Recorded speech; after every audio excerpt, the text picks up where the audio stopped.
And happy Wednesday. We are back. Happy New Year from the Mistlost crew, even though it's already the 7th, so it's been a week. We're running out of time on the license to say Happy New Year, right? Happy New-ish year. We are so excited to get back. And I'm just gonna go around and do our usual intros. Starting with the top left of everybody's screen, it's Sol. Hello everyone, my name is Sol and I use they them pronouns. And honestly, I have nothing right now to promote, but soon. And I am your Tabaxi rogue Loch, Synarch Fangbreaker, who uses he they pronouns, and everything's fine. Everything's fine. That's one way to put it. I'm probably going out of order. I'm gonna say Alyssa goes next. Well, you are going out of order, but that's okay. Hi, y'all. I'm Alyssa. I use they, them pronouns, and I play Revelation, who is our Aasimar paladin. I really went into that thrown by the order and very almost said Circle of Stars Druid. Rev uses she, they pronouns. And yeah, I don't have anything. Oh, look at my itch. Buy games, I guess. Yeah, click on the link in chat. adisasterqueer.itch.io. I'm saying it physically, so you have to type that out. Charmy, you're up. It's me, Charmy. I'm also known as Captain Charmy in various places around the internet. I play Aurora Incineratus, the Fire Genasi, Sorcerer, Hot Girl, quite traumatized right now. We both use she, her pronouns. You should come and check me out on Saturdays playing Vampire the Masquerade with Mandy and other cool folks over on Another World Tabletop. We are fucking awesome. That's what I got. Aki. Hello, I'm Aki, or feeling fancy. Pronouns are she, her, and I play Dayu Silverhair, Bunomancer, also uses she, her pronouns. A fun fact, in about a month, roughly, it should be our 3-year anniversary. Wait, what? In a month, yeah. We premiered on February 8th. Yeah, that's It is right. Jan 7th, so in a month, it's our 3-year anniversary. Oh my gosh. 3 years with y'all. 3 years. 3 Too years long. of Mistlost. Too Yeah. long. How Yeah, dare you. this is the longest. It's the longest So campaign long. I've ever done. That's for sure. It's crazy. That's crazy. It's so long, y'all. Love it. Love to see it. And Mari.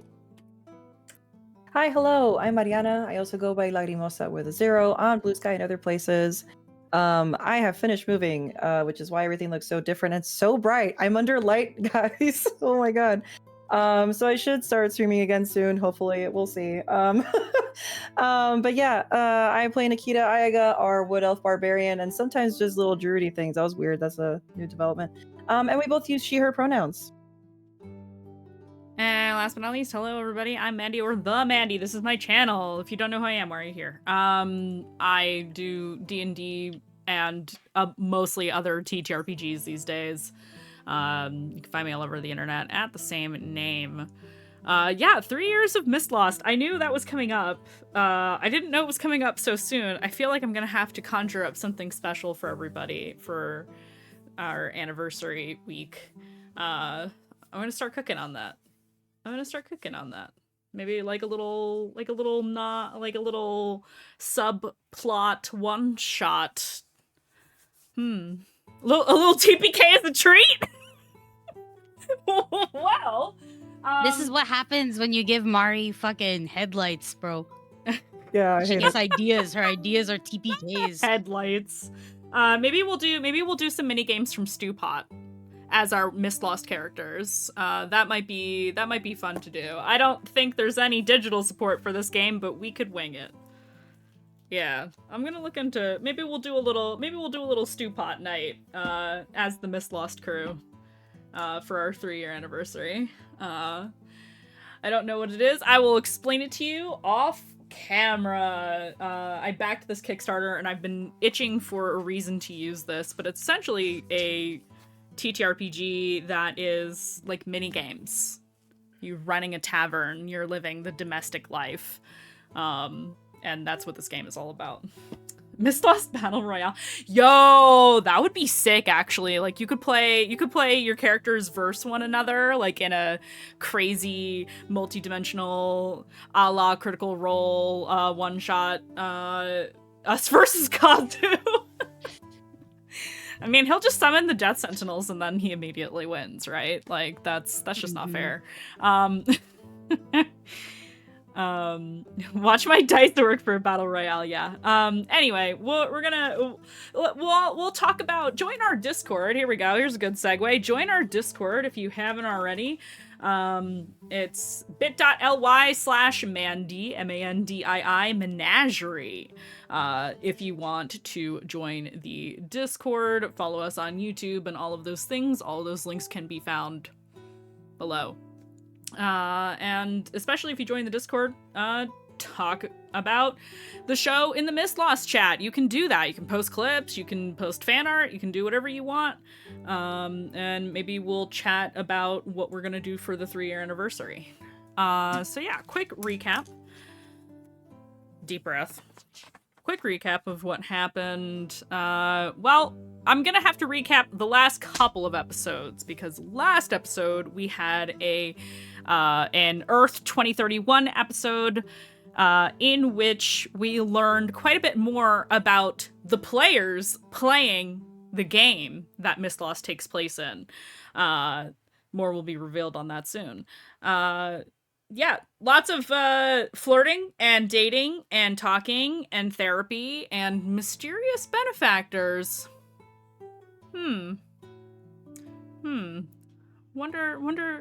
Wonder what's up with all those mysterious benefactors y'all got. And Kubrick stare in the light. I cannot look at fucking Discord while I am doing games with you guys. Jesus Christ. Do you think I would learn after 3 fucking years? I sure haven't. And the previous episode of the main campaign of Mistlost, unfortunately, the party had to fight a festering version of Vesticure the Kind, the dragon friend that they made many episodes ago, about halfway up Mount Ceres. They defeated Vesticure and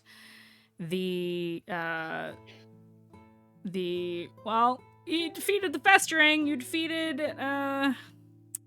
Vesticure, but you did not defeat the mysterious woman in black armor. She escaped very conveniently. And yeah, that's where we will be picking up in the aftermath of the battle against Vesticure.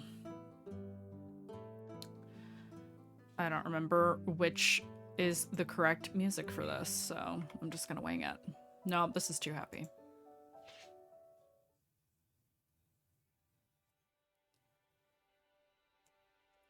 This is probably fine. So you are all standing in a half-frozen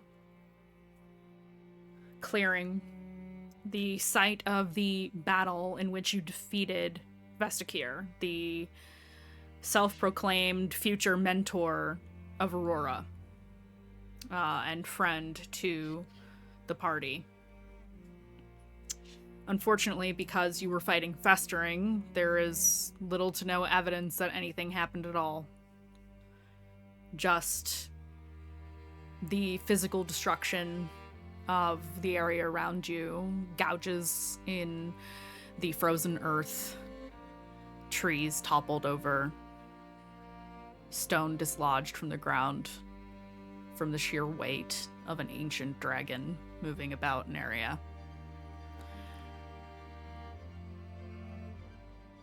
And as you stand there, we'll say it's been maybe like a few minutes. You've had time to process and realize, okay, there's no other threats around here. We're okay for now. And it begins to snow. It is cloudy overhead.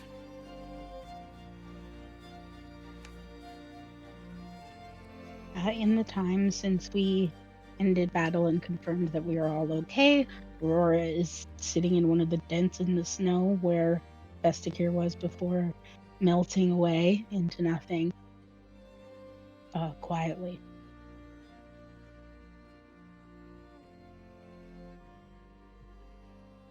I think if she'd allow for space also, I mean, Nikita's just watching over her.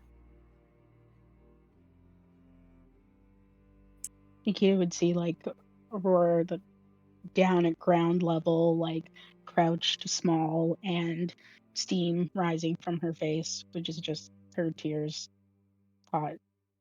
disappearing.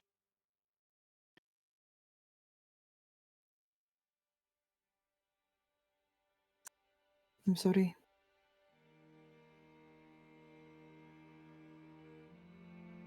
I know this was big for your future, and he was so kind to us. He was.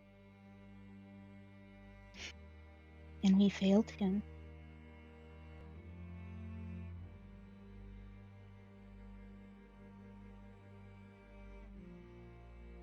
We cannot let it be in vain, though. We have to finish this. Yes. He's he's waiting. He knows we're coming. He probably sent him here just to twist the knife.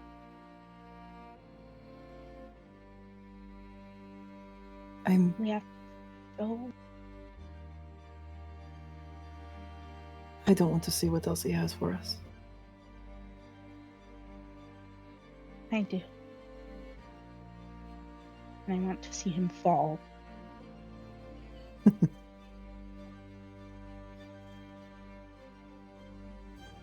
Yeah, me too. I think she'll just kind of place a hand on her shoulder for a moment and just kind of let her have her feelings. You know, she's not going to stop Aurora from feeling.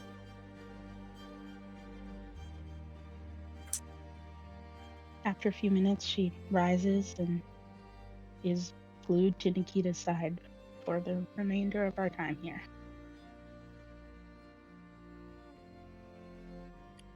Rev is going to approach Sin and wait for a moment, a little, respectful silence, but pretty quickly ask, "You saw that woman, right? She was like me."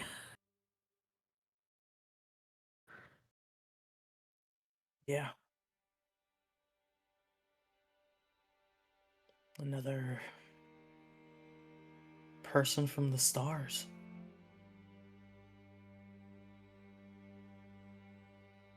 She said she was here because doing this, because that's her purpose. That's what she's for. Do you think that he's back already? Hmm.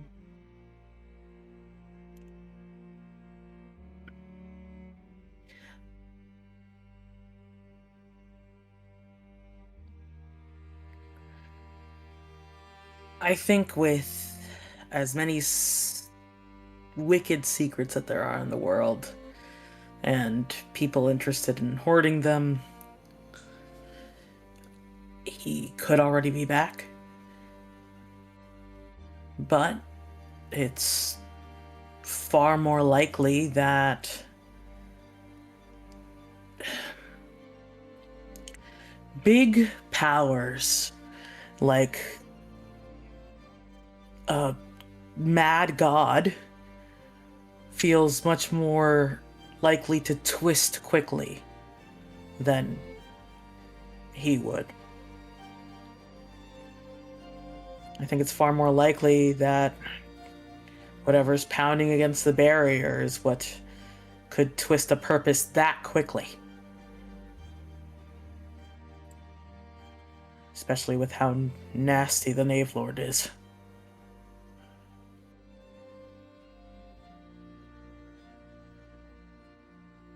Yeah.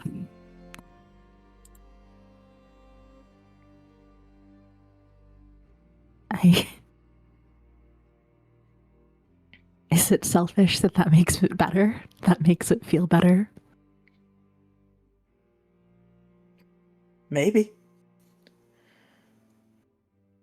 Is that bad? I don't think so. Not with what you went through.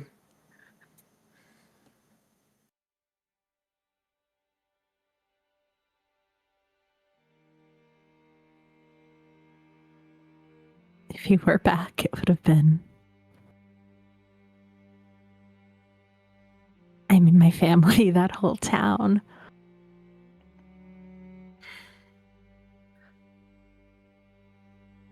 It could save them still, wherever they are.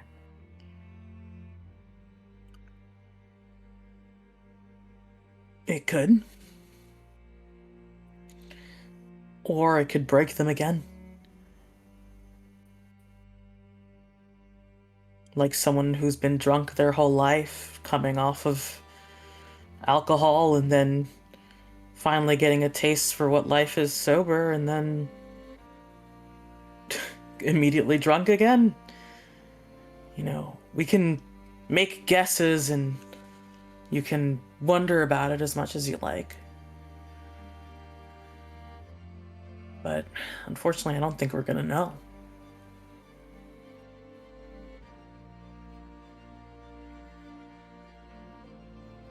Yeah, you're right.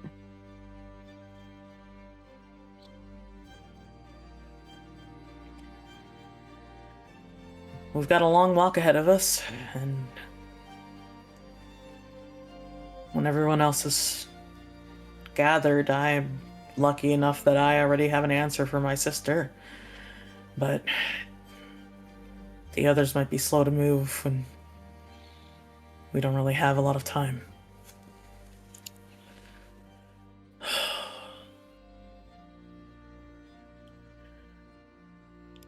I have an idea, though. So I'll need to talk with Conathor. And maybe we can make up for any slowdown because of... Well, I'll be honest, I'm not letting myself feel much right now. Later, I think. Yeah, we should get moving.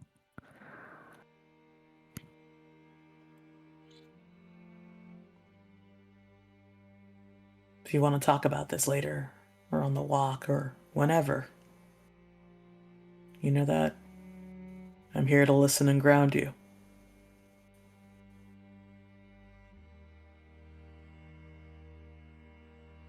Yeah. Rev sort of nods, doesn't necessarily trust herself to speak.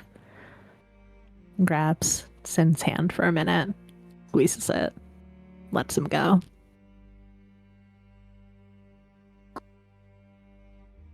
And Sin would rush off to talk with Conathor.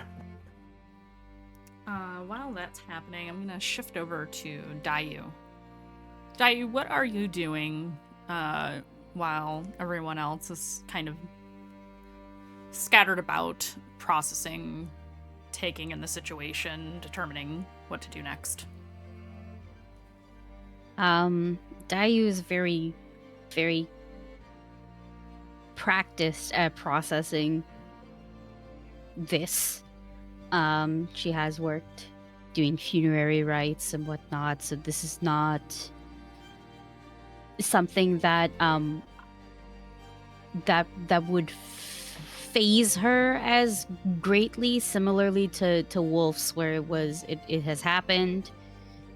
She can make peace with that another time, but what's important to her is that we, at the very least, hold some sort of vigil, because there's really not like Wolf, we had something to bury.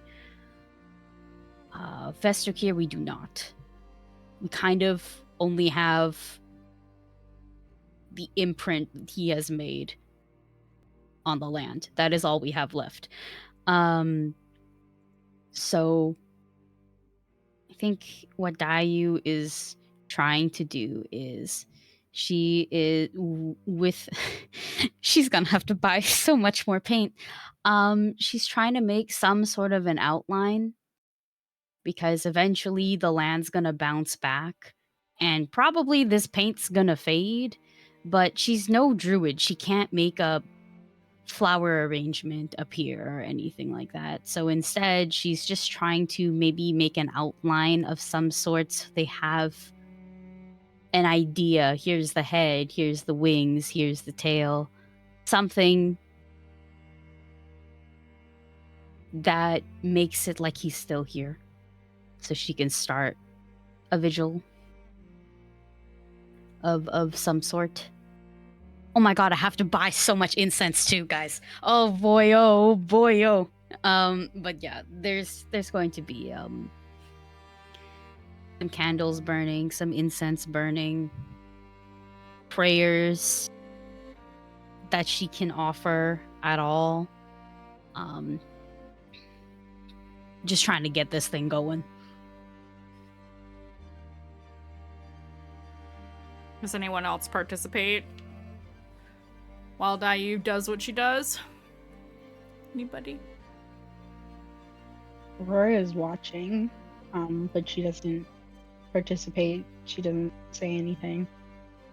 If you look at her, she looks angry and impatient, wild, still crying. Dayu, while you are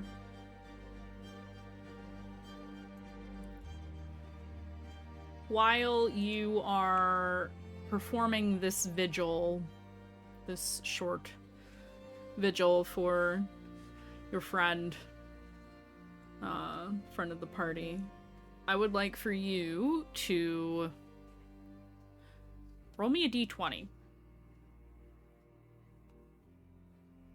Just a flat D20? Yep.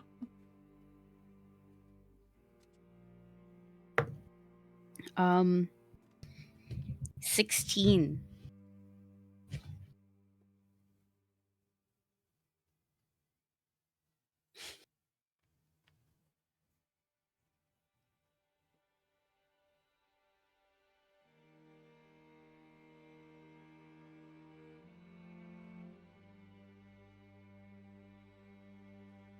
Dayu, when you complete your ritual, your prayers for Vestikir,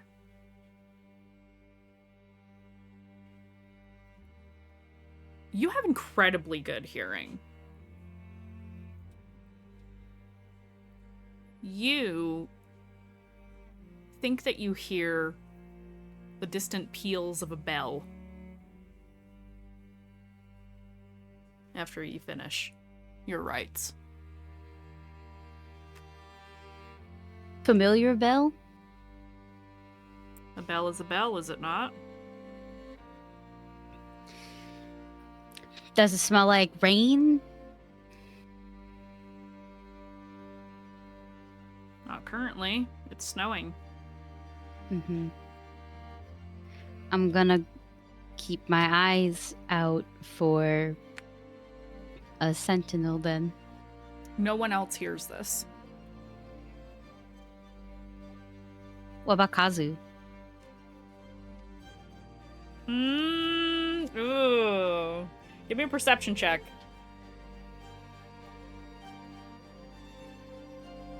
$21.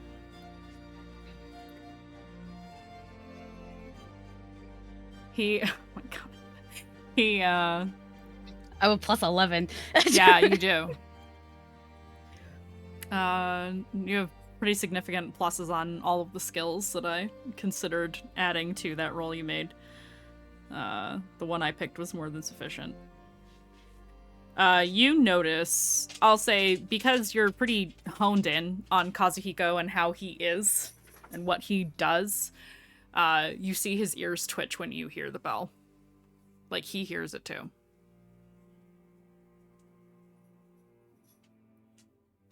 But he doesn't say anything. He's just like, oh, what's that? But doesn't comment. So if a death sentinel is going to show up, that usually means there might be a soul. And so now I'm When I looking say for distant, I that. mean it's so far away. Oh, it's so far away. Okay. Yeah, like it sounds very far. It doesn't sound like it's here. Wherever this bell is. I see. Yeah. I see. It looks like we lost Madi. We'll give them a second to come back. Mm-hmm. Internet blip. Their house took their lighting. House took them. Took their lighting. Oh, hi, why? Now I have a dog.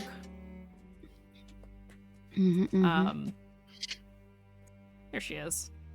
Return of Mari. The return. Okay, so if it's distant, then I think I would look at like Tukazu straight up and say, "That's a death sentinel."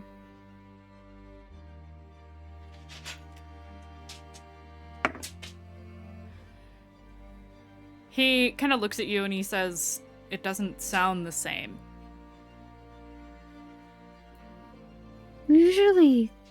Usually I smell rain, but the snow is When I hear coming in harder. When I hear above table, when you hear death sentinels, it's not a bell. It's like the drop of water sound. Early, it's not the bell. What the Nope. fuck would I was listening to then? Nope. The bell is sorry, I didn't realize that you were mixed up. It took me a second to process that. The bell you are aware of is the bell that belonged to the wife of Nissos, whose name I'm blanking on in this moment because we haven't talked about her in a hot minute. Onira or something like that, right? Yes, Omera.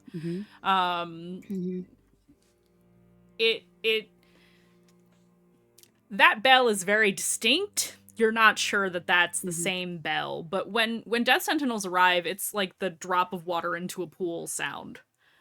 Drop of water into the pool sound. Okay, because I usually ended up getting some form of rain. Not it's raining, but the smell. Yes. Yes. Yeah. But not a bell. Yeah, not a bell. Okay. Yeah. Scratch that shit. Recon. Recon. That's a bell. Did you hear the bell? I did. It's far though. Not sure. Not sure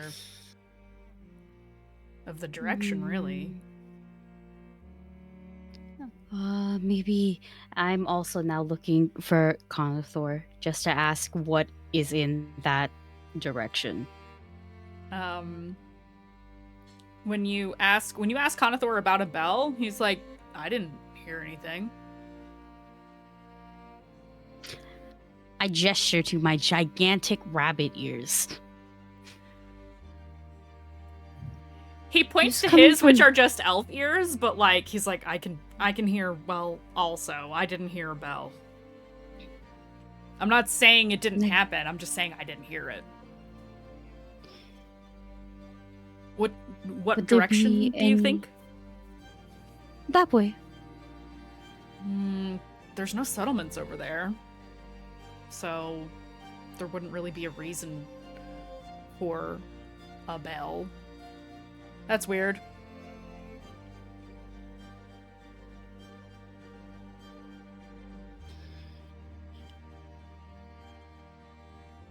I was thinking too, Mari.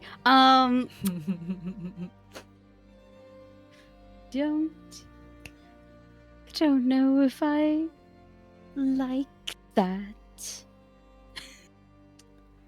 What's everybody's passive perception? Ooh, mine's so good still. It's not as good as it 21. was. 20. Whoever has a passive perception above 16. Damn it. Hell But yeah. not me. I have 11. You, Oh my God. That's because you are the Riz of the party, baby. So is Dayu, because bards can do everything, but everybody who has a passive perception above 16, you hear it.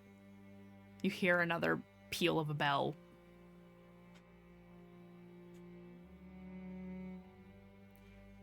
And another.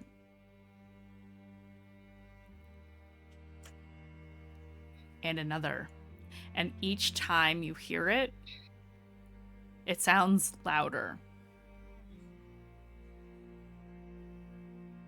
Until finally, those of you who do not have that high of a passive perception, you hear it too. It happens about 20 times, then it goes silent.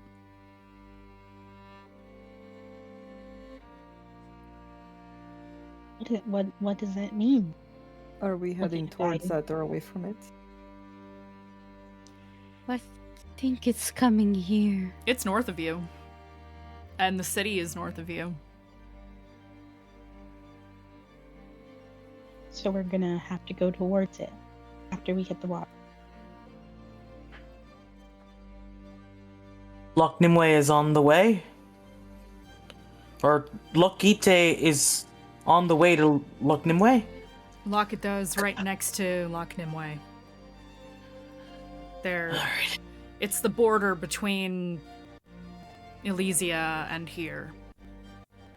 The lake, the river, all of it.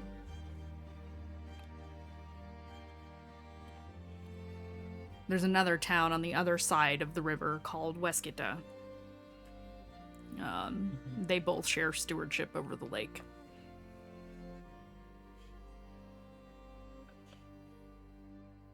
Mandy, Yes. when the bell was ringing, was I getting any emotional resonance from Dirk? Anticipation. Anticipation. Sorry, I couldn't resist. I can see it in all of your fucking faces. Yeah. I can't go a single day of my life without a Rocky Horror Picture Show reference. I'm pretty sure at this point. Yeah, I think Sin as soon as you know they talk, you know, we talk about Lakita and Mhm. Loch Nimue being practically the same direction. Fuck, Alyssa, I can't look at Discord. Can't do shit. Sin puts his hand down on top of Dirk, feels that emotion of feels that anticipation, and I think he grins, and he's I think he's saying we might find an ally on our way to Loch Nimue. So, I think we should go investigate on our way there. And Conathor, while we walk, I really need to speak with you. He's eating like a piece of jerky from his bag. Okay. Yeah, well, if That's fine. we're ready, if we're ready to move, I'm ready when you I was are. thinking, fantastic. The forest has a will, right? Sure does. And can we sort of talk to that will to, once we get the water, move faster towards the throne? Make the forest move for us. Exactly. It can move us already. It can make us lost. Can it get us there faster? Knowing that we're trying to help.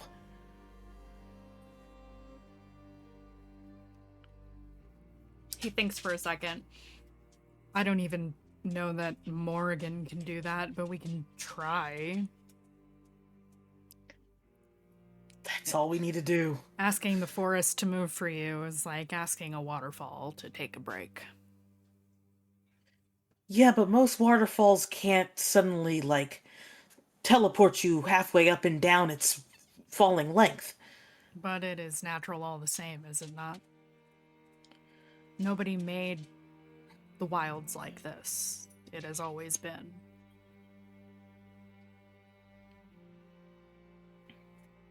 But it has been more lately. I think it's trying to protect itself. Well, then, again, the Let's worst try. thing you can do is not do anything. Let's try. All right. The worst thing that can happen is nothing. We have nothing to lose by trying, except maybe a few minutes of time. Exactly. So, we'll give it a shot. Mhm. And he's gonna look towards the rest of the party. I understand you all knew them before. I'm sorry. Are you all ready to move? He looks to the party. Okay. Yes. Then let's get going. And he will lead the party in the direction of Lakita. And on the way, Sinark, you have an opportunity to speak with Conathor about the Amaria Wilds. So you've already kind of opened that dialogue, and as you're walking, he'll look to you and say, "So, there's an older tree up here. Maybe if we talk to one of the more ancient trees, it will be a better chance? Maybe?" That's what I'm thinking. I've made blood offerings before, and we've traded with Fae. Maybe there'll be something that the tree wants or will acknowledge what we're doing. I think that's our best bet. He nods. Okay. Well, then it's up here around this bend. And we'll give it a try. I mean, ancient unknowable things love blood, right? He kind of is just memeing at you, basically. Like, yeah, we'll bleed on a tree and see what it does, I guess. Well, can we try talking to it first?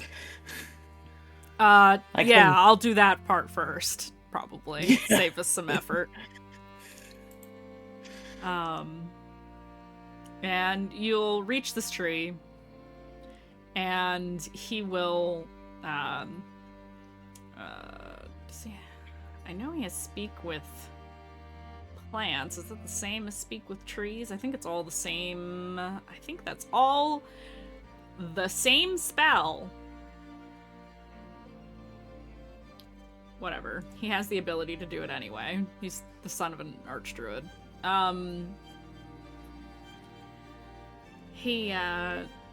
He will touch the tree. And what he does...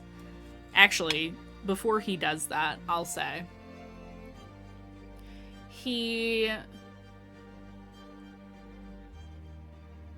kind of looks up at it, checks it out, makes sure that it's healthy. You watch him as he kind of walks around the tree a little bit, looks around to make sure everything's okay. Before he essentially will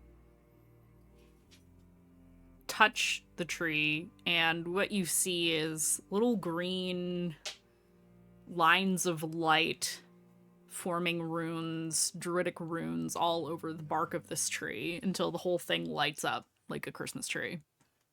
And it lasts for maybe 2 seconds. Maybe. And he kind of closes his eyes and goes quiet for a little bit.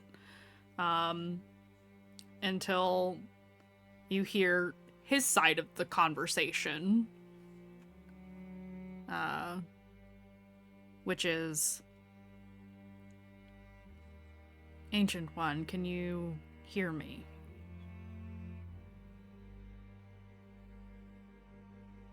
Can you move us faster through the wilds? He waits.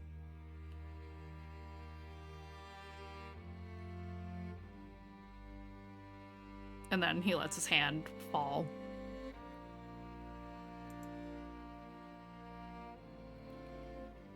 It said that while it can't make us faster, it can not hinder us. I think that's about as good as we're gonna get. Hell yeah. Alright. That's good. And we can do a forced march, or even if there's any horses we can commandeer and lucky to... Elk? Too bad. What do people use to move on the travel? Various mounts, typically horses. Fantastic. Maybe we can commandeer some and rush down faster. We'll see. Fallout's fails. I mean, he thinks for a second. He's like, wait, I'm the only druid. Never mind. He was like, I could turn into a horse, I guess. That's just one. Well, there's...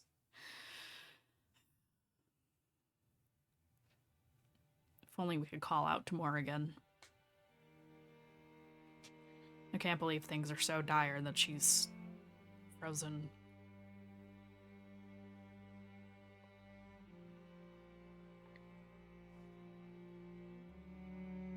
It's...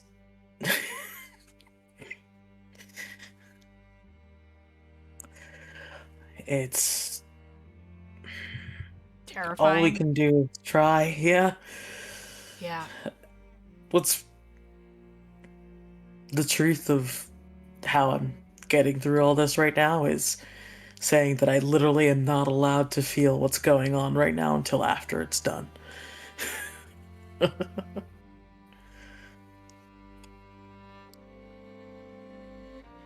Yeah. Yeah, you kind of do have to put your feelings aside for stuff like this, huh? Not so much that you lose sight of what's important, but yeah, kind of. Enough that you can keep moving forward. Exactly. He'll kind of And that's clap what we you gotta on do. he'll kind of clap you on the shoulder with his hand. Very, very bro-like behavior. And his hand is really heavy, like stone. Which is not normal for a person. Yeah, Sin did like a half brace, but he still almost stumbles down to his knees. Oh, And he's sorry. like, "Oh, you're healthy. Sorry about that. It's okay." You know, I'm not even all that particularly strong in this form. It's just weight. Yeah, and I'm small. He's like, oh, all right. I'll be more careful in the future. And we're going to cut over to, you are still en route. We're going to cut back to the rest of the party. And Jesus Christ, the memes in this chat are ridiculous. We're going to cut over to, Dayu. You had another party member you wanted to talk to, I believe. I had two, so I'm just gonna go in. I'm just gonna go in order. I think maybe Yeah, okay. might make sense. Yeah. But I think after a little bit, might walk beside Aurora. How you looking like?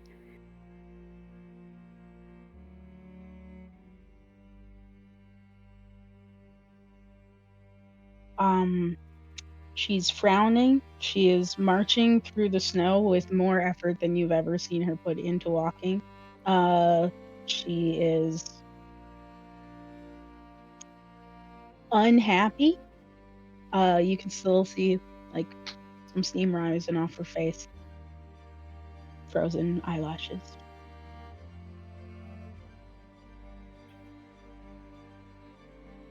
Ooh. So you kind of give off the vibes of not the best time to approach you. However, Dayu's not good at that with a -9 intelligence. Well, it's not -1. -1 intelligence. Sorry, I got a 9. So she's just kind of... She's gonna kind of like poke you a little bit. It's very gentle, very light. And kind of offer you her hand to hold.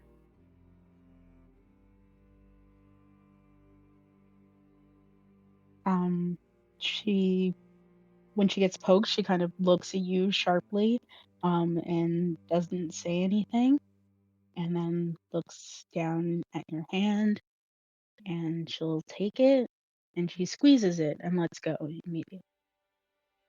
Mm-hmm.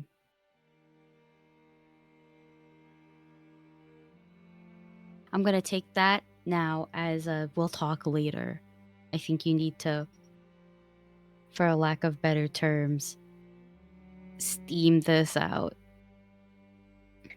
I will say you would have noticed that Aurora was unusually quiet since the battle, so yeah, fair assessment. Mm-hmm. Yeah. I'll poke you later, but I think I just wanted to give you that little bit of support, check-in. That's like a bit of both, right? Mm-hmm. It may be appreciated in the future. Right now, it's taken for granted. No, that's fine. Dayu's good at this part, low-key. Very low-key.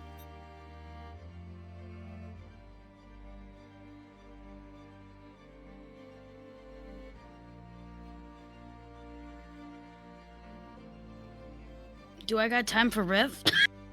I can get rejected twice. That's not gonna bother me. But like Do it so Mandy can eat. Yes, please. I'm begging you. Okay, cool. I'm so hungry. I'm gonna chill out. Chill out. Then I'll go to Rev, and I'll poke you. But I think you're wearing armor, so it makes a noise, like a nail on metal. But I'm not scratching. I'm poking. Rev turns to look over at you. Hello, how are you? Concerned about the time we have? That's valid. I wanted to say I thank you for the past 2 fights.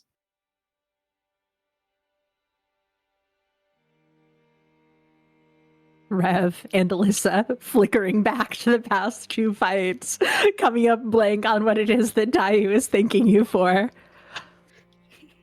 You saved me twice, so I'm letting you know I appreciate that.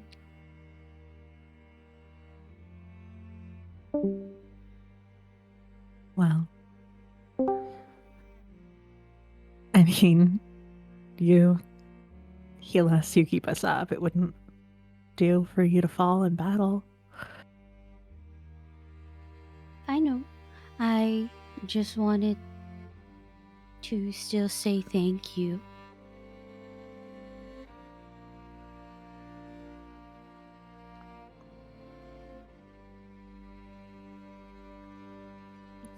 Sure, you're welcome.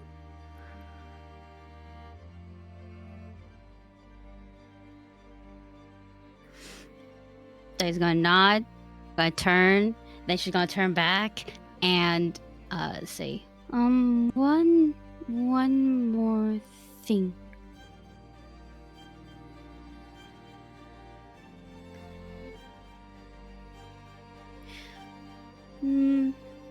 You're very good at making it look like you're not hurting. But if I knew you were hurting earlier before, I would have come to the mountain sooner.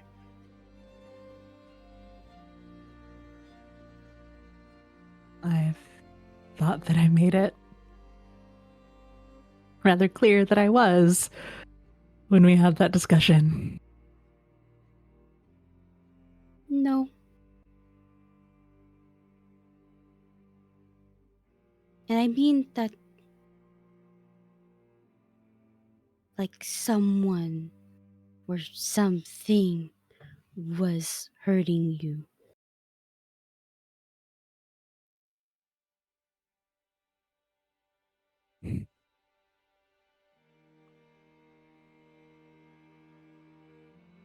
I think that if you had known, you wouldn't have been around for long enough to do anything about it. So I suppose it's all for the best.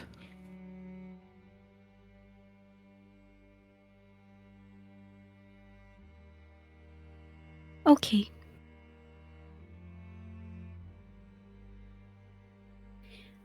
I'm just gonna turn around and walk away. We don't need to do this anymore. A conversation that needed to be had nonetheless. Thank you guys for role-playing so I could eat my food before it got too cold. So, a few hours pass. I think I said you were roughly 2-ish, maybe almost 3 hours away from Loch proper. And the closer you get, turn this down just a smidgen. The closer you get, the more you see it. Fuzka, raiding with a party of 15 sweet beans. Thank you so much for the raid. It is so good to see you, friend. I hope you guys had a great game, great stream, whatever it was you were doing.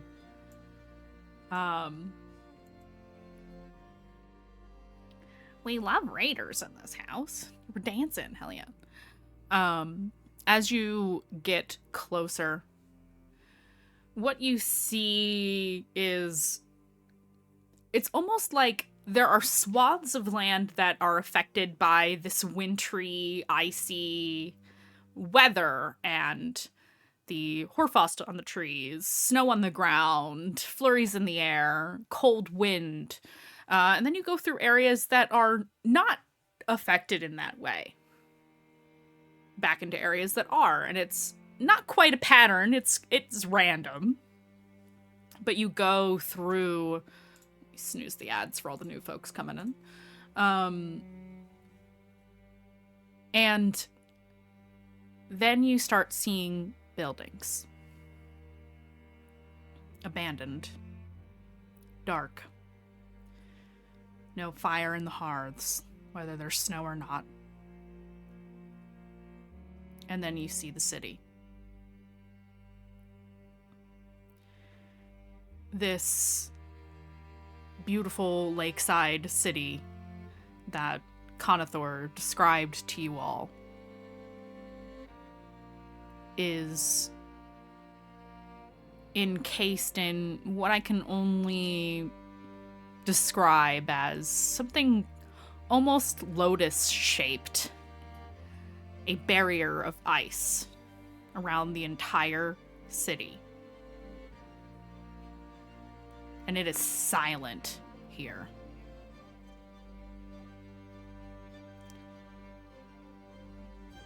Now, the ice is thick, so it's not easy to see through. Do any of you approach the city? As we approach, Aurora would like to do an Arcana check, looking at like just the overall encasing to kind of see, is this fully enclosing something? Does it penetrate all the way through? Like, if she can gain any insight into how this magic is, how deep this magic is penetrating. Yeah, absolutely. Sin, are you, so for you, I would ask for Arcana check. See if you can touch the ice and discern the magical effect on it. And then, Sin, are you going up and looking at the ice? Do you want to do a perception check? Yeah, I think Sin's like in scouting mode, would try to move forward and see what he can see through. Yeah, absolutely. Aurora, what was the result of your roll? 15. I would say that's good enough. As you touch your hand to the edge of this ice, and you do see as a little bit of steam rises ever so slightly from where the palm of your hand and your fingertips touch this very, very, too cold ice. It's colder than ice should be. It hurts a little bit to touch it. You don't take any damage or anything, but it's unpleasant. But as you do, you focus. Because you know that there is magic here. You know that something like this doesn't just happen. Not even in the incredible world that you live in, of all the amazing things you've seen, you know this is not natural. And it's almost like you can see it. The weave of magic over this structure. It's shielding the city. And Sin, what was the result of your roll? Were you asking me to also do an Arcana check? Sorry. No, perception, my friend. Perception, gotcha. Yes. That is a 15. That's a 5. Plus 10, 25. Excellent. Yeah, you with your eagle eyes, you can see surprisingly well through the barrier here. You can tell it is a thick layer of ice that encases this place. But you catch movement inside. You see people walking to and fro. It's protecting them. Aurora looks at Sin, presuming we are nearby one another. This is Go ahead. beautiful magic. Sorry, that's all. Yeah, I would say the you were familiar, especially as you've studied magic more and more during your adventures. You understand that the tapestry, the grand tapestry, the images and intersecting lines that make up the fabric of reality, of the universe, of different worlds, but especially your own. And this looks a lot like that. It looks a lot like the depictions you've seen of life translated into magical language. And as you speak to the fact that you can see, that, it's protecting them, you watch as a little boy, an elf. He's elfin and has kind of more humanoid skin tone, but he has horns like a tiefling and a little tail. And he runs up to the ice. He seems to have spotted you standing there, and he puts his hand up against the barrier, and he waves. Big grin, missing teeth and all. He's got a little bit of powdered sugar on his face. Clearly he's just had a treat of some form. And he seems to be saying something like, hi, but you don't hear anything. Not even muffled.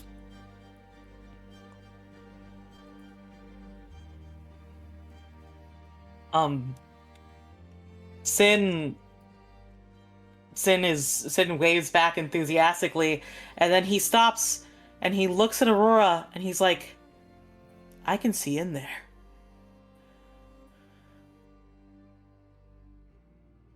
And he looks back at everybody and he's like, I can see in there. Which means that I can talk to people in there. Or at least he's gonna try. That's the only warning you get. And Mandy, I'm going to cast Misty Step. Okay. Okay. I'm gonna see if it doesn't just absolutely reject me. Roll me a D100. Roll me a Literally D100. just like, what does that mean? Oh! All right, I gotta get out my D100, baby. Come on, little gay dice. That is an 85. I'll be damned. 85 was the low end of my threshold for letting you through. Oh, that's crazy. You have a 15% chance. Go. Yep. You Misty Step, and Aurora, you watch as the mist coalesces around Sinark, very much like the mists of the Veil of Night. It felt kind of like it too, that playful energy that naturally occurs in your homeland. And Sinark, you appear on the other side of the wall, right next to the little boy who was in the middle of going yeah at you when you disappeared, and he was like, oh! And then he sees you and he's like, who are you, mister? And he's like, I am Sinark Famebreaker of the Mistlost. I don't know what that means. Hi. Fantastic. Can you show me a nearby adult who can maybe tell us what's going on? And then he gets kind of sad. Well, I'd bring you to my mom, but she's sleeping. Well, Only the kids are awake. I don't know why. There's this big, and he points at the ice all around this big intricate ice dome. He's like, yeah, everybody's asleep except for us. And he points down the road, and you see that there are a bunch of kids like playing in the street, running around like freaking hooligans because there are a bunch of unsupervised children.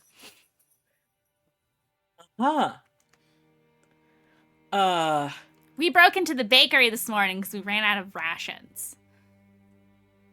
But there was still food there. Fantastic. Do you remember what caused this big ice wall to come up? He looks up. I don't know anything about magic. I guess it's magic. How long ago did this happen? Do you remember? And he thinks.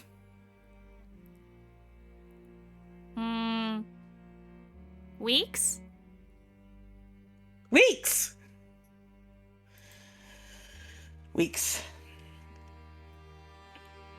Do I remember when Morrigan's ice capades happened? It's been more than weeks. It's been months. Coolio. It's been months since anybody heard from Morrigan. But this child just said, I don't know, it's been a couple of weeks. Mm-hmm. Yeah. I will say, if it works, Aurora in this time period has waited, gotten impatient, and then pointed at Sin through the ice and is attempting to send a message. If it works, Sin hears in his head, what's going on in there? Does it get through? So typically, I don't think message goes through thick wall. No, message is just distance specific. So it can be blocked by magical silence, 1 foot of stone, 1 inch of common metal, a thin sheet of lead, 3 feet of wood.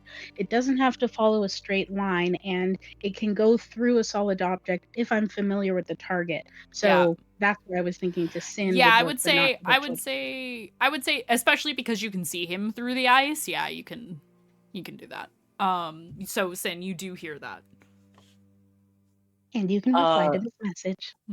Yes, Sin's reaction is all the adults are asleep and only kids are awake. That is the distress call you get back. It's repeated verbatim to everyone, so we have all heard it.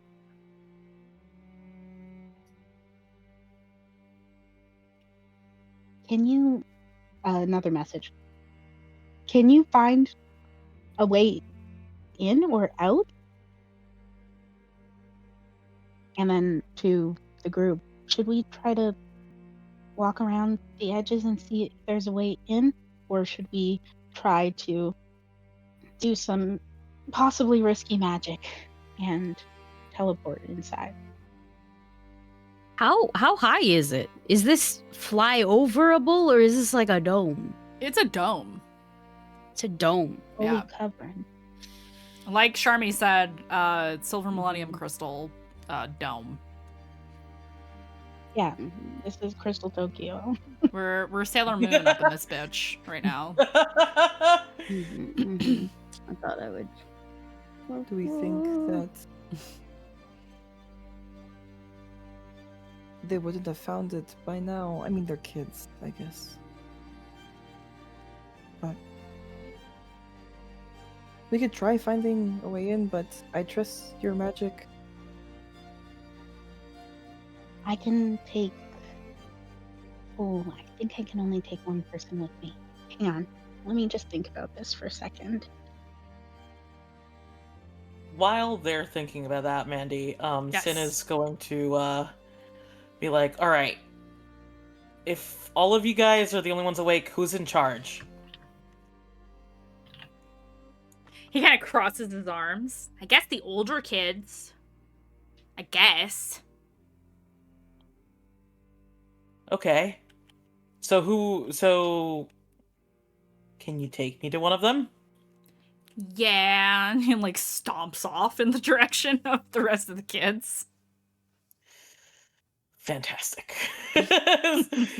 Sin actually activates a sending stone, and sends to all the connected sending stones. Yes. I'm going to try and find an older child.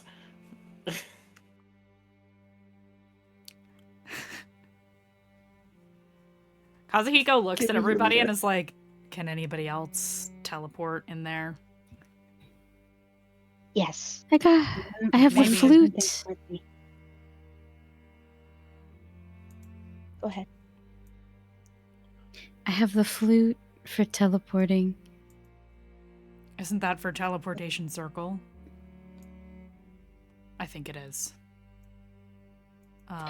We were saving it for an emergency. I feel like this is the closest one. But wouldn't we have to know a circle inside there to use it if it's for teleportation circle? On a side note, it's straight up for teleport. Oh, it is for teleport. Yeah, it just says teleport, and it only gives me the stats for teleport. So it is. Okay, We don't need the circle for it. got it. So 3 of us can get inside at this point.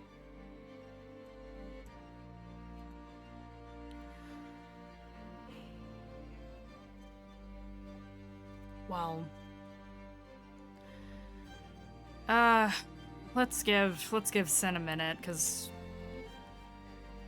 we have to go to the lake. But this constitutes for an emergency of some form. We gotta at least make sure they have food. Sin should have food. At least something emergency. And we'll cut back to Sin inside the city. You see, you know what? This is probably fine.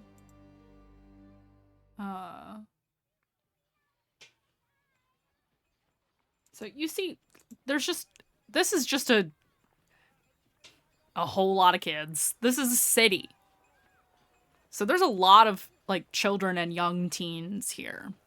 The oldest child that you find is, yeah, probably about 15. It's a young gentleman. He appears to be half elven, kind of messy brown hair. He's wearing druidic type attire, pants and a tunic, and he doesn't carry a staff or anything. He doesn't look like he's trained in that way, but a lot of the children are dressed similarly. This is a druidic community. And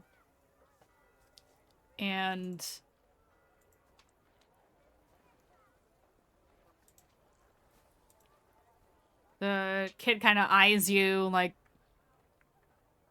pushes the young kid behind them, like, who are you? I'm from the Vale of Night, one of the Mistlost. I'm here to help Morrigan against what's been causing trouble in the forest. I wouldn't know anything about that because I've been babysitting several dozen children for the last 2 weeks. Do you have food? Yeah. Great.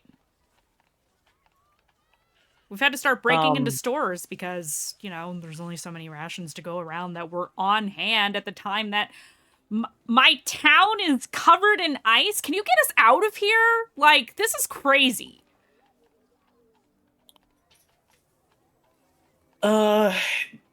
I cannot. I can only get myself in and out right now. Okay, can you wake up my mom? That would be great. I am definitely want to try. And he's like, okay, do you remember what happened right before the ice went up? The ground was shaking, and then all of this ice started growing really, really fast around the city. And That's did the it. adults fall asleep immediately? Or Uh, over time? it happened in the middle of the night. We heard some noises, and then, my parents they didn't get up from bed. None of our parents did. And we got into all the houses we could trying to find adults, and they're all sleeping. Okay, Mandy. I remember that Morgan put a lot of people in stasis, Mm-hmm. like in ice stasis. Does this sound like it's something similar or different? Ooh, roll me, as you're thinking about this, roll me, I want to say, This is the most investigation I've done all game, and I'm very excited. Inquisitive rogue yeah, time, baby. yeah, we'll say,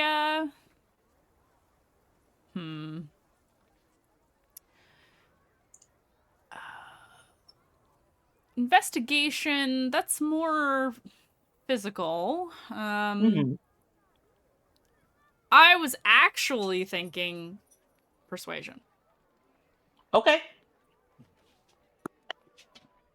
That's a natural 20 plus 13, that's 33. Holy shit.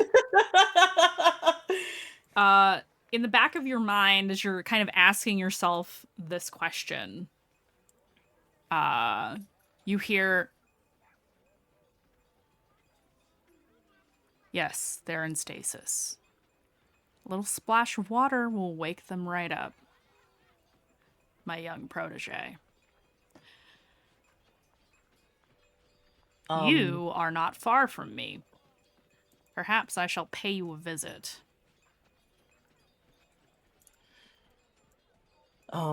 Do I have to get it from the lock, or will any water do? Has to be the Loch. Got it. He again, he said that in his mind, and then he grins at the kid. He's like, I got the answer. And the We kid's need just water like, from the lock, and that'll wake up all the adults. well, we can't get to the Loch from here. There's ice in the way. There. Yes. I don't know how to get rid of the ice, but I do know how to get outside. And Sin like takes off his Sin opens up uh the bag of holding, which he shouldn't have taken with him, but he has it. And he starts removing like his rations. And he's like, here's some food. I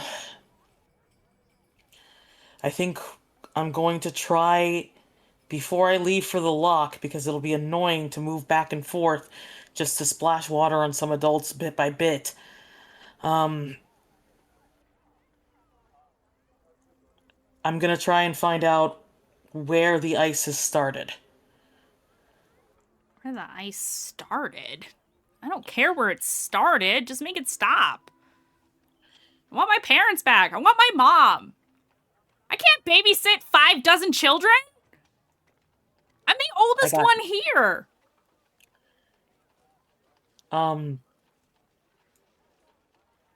Sin, This kid is like so upset. yeah, yeah. Sin feels as upset, and he's trying to be like a comforting presence, Mm-hmm. and he's gonna be like, "I'll fix this. I promise. I can get the water from the lock, and we can start getting it in here to wake people up and fix this. Okay? You Okay. just gotta trust me. You gotta be a little bit more patient, bud. I'm sorry. I know it's been rough. I know Okay. how hard it is to take care of a lot of kids." Okay. I guess.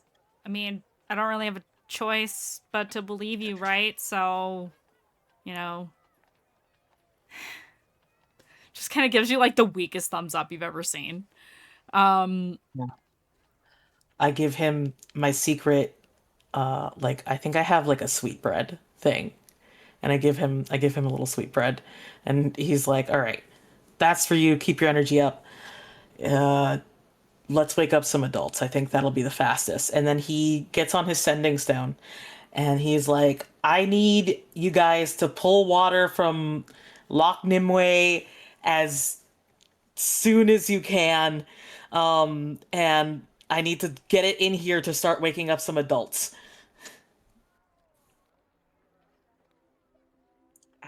How far away from Loch are we right now? You can see it from where you're standing. So under 500 feet? Yeah, for the sake of ease. Okay. If we hurry there now, I can get us back immediately. You heard her. Let's go. I can face through the walls. Should I keep Sin company? Oh, Or you could wait outside. We'll be right back in the time it takes to get there, and then you can take the water inside. Okay. Okay, let's go. She'll start hustling and then realize she's going to be too slow. Nikita, can I have a piggyback, please? of course. Especially after that great idea. Thank you. I'm getting smarter, right? You've been smart. And the idea is go all the way up to the shore and get a jar's worth. I don't know how much is necessary and Okay. do not think to check. Wait, I can still check. How much do you think I should get in the sending stone? As much as you can. I'm gonna try and focus on like any druids in the city first, but it said I think he only said I needed like a drop, right? To wake someone up. I He Mandy? said splash.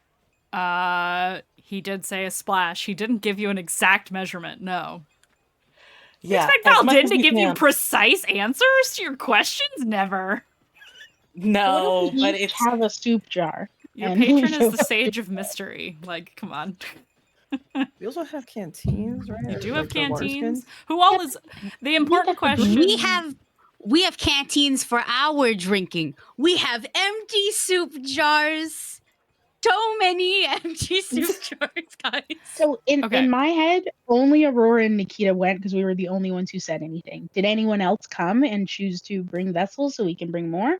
Yeah, I mean, Rev went, but I think was more focused on getting water for Morgan than the town. Mm-hmm. Okay, so everybody but Sin is going, is what I'm hearing. Okay. You walk over, basically around this massive. Are and Kazu coming? Oh yeah, they're Okay. definitely there's really neither of them can Misty Step or teleport, so. So you walk around this massive structure. Normally what you would do is walk down the main street right to the lake, and there's a very specific path that you would take through the town, but it does take you a little longer than you would expect because you have to walk around the city to get to the lakeshore. And I don't remember what any of this music is, so if you hear something spooky, I'm sorry. This is fine enough for the moment. What you see is a glass, smooth, beautiful, deep blue, placid lake. It's huge. It's the biggest lake any of you have ever seen. And you can see in the distance across the lake itself, there is another town, a much smaller town. And on the edges, the the western edge, the northern edge, and the eastern edge, the edge nearest y'all, there are statues of women. The statue nearest you is a very kind of lithe, kind of dancer-like looking elven woman with incredibly long hair that pools down at her feet. And not unlike the star, manifests into waves at the base of this statue. She's wearing a long flowing dress in this statue form. And though there is a little bit of moss kind of growing at the base, it's immaculately clean. And she's standing with her arms raised up towards the lake. And in the distance, you can see that there are two other feminine figure statues doing the same thing. On different shores of the lake, but just three. In the center of the lake is a very small island. No trees, just a little bit of land. Mostly rocky, pebble-covered.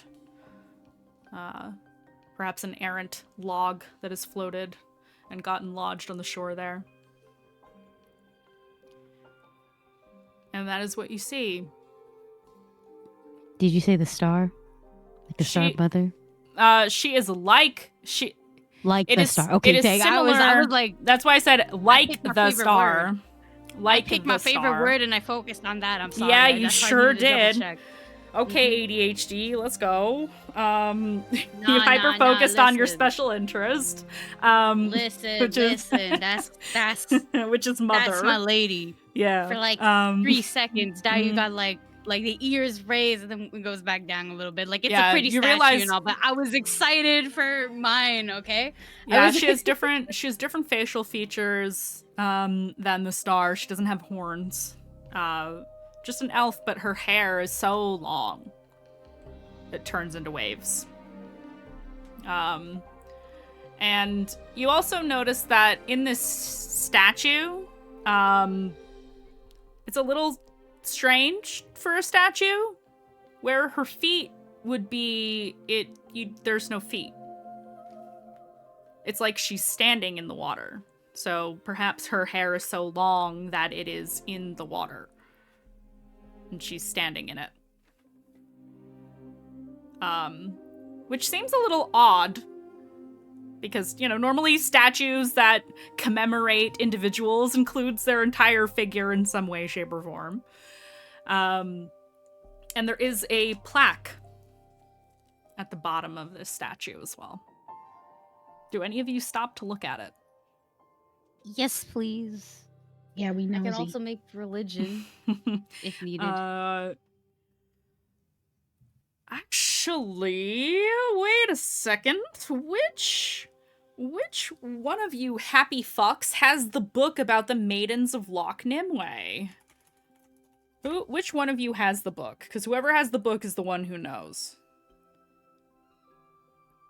Oh, sucks to be you. Okay. Dirk has the book. No. Yep.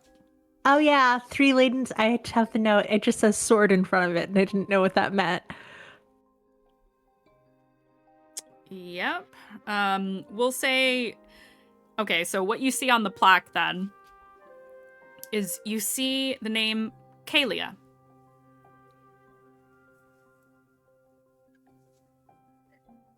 It actually says Kalia the First.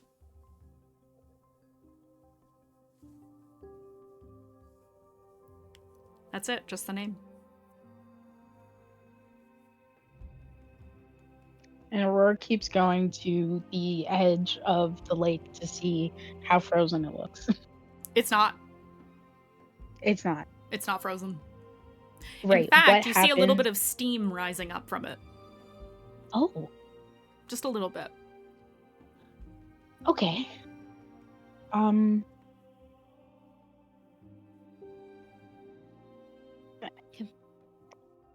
Aurora rushes forward to the edge and studies the water itself before she touches her hand to it. Can I do an Arcana check to see if if it seems like there will be any effect to disturbing the peace of this lake? I wouldn't say Arcana would help you with that. History, however, would. Well, hopefully I roll a natural 20 because I have a bonus to Arcana and I do not have a bonus to History. So that's Guidance? 13. Do you want guidance? Sure. I'll take a D4. I'll Could allow make it. it better. Where is it though? My D4 at? Then after this, after we finish out this scene, we will take a break. That's a 14. Okay. As you look down at this, I will say you do remember on your travels, all of you have heard little bits and pieces mentioning references to the three maidens of Loch Nimue. As to whether or not there is a magical effect to touching the water or going in the water, you have no idea. You know that this is considered kind of a holy place. It's very important. It's a very important piece of Terran history. And because I rolled Aurora a wisdom check to see if she was going to rush in or not, she will instead call out to Dayu. Do you think I should collect it, or do you think you need to look at the other statues? Let, She's holding her cup. let me vibe check it really quickly. Just in case. I'm looking for a basket to put things in, like tokens or something in, but it doesn't seem like this might be a place to leave offerings. There are no Or offerings maybe- here. Yeah. Nope. You said this said holy. Can I make a religion, please? Yeah, you can make a religion check. Can I give They're not worshipped, so it's not. I don't know how much you'll get out of it, but.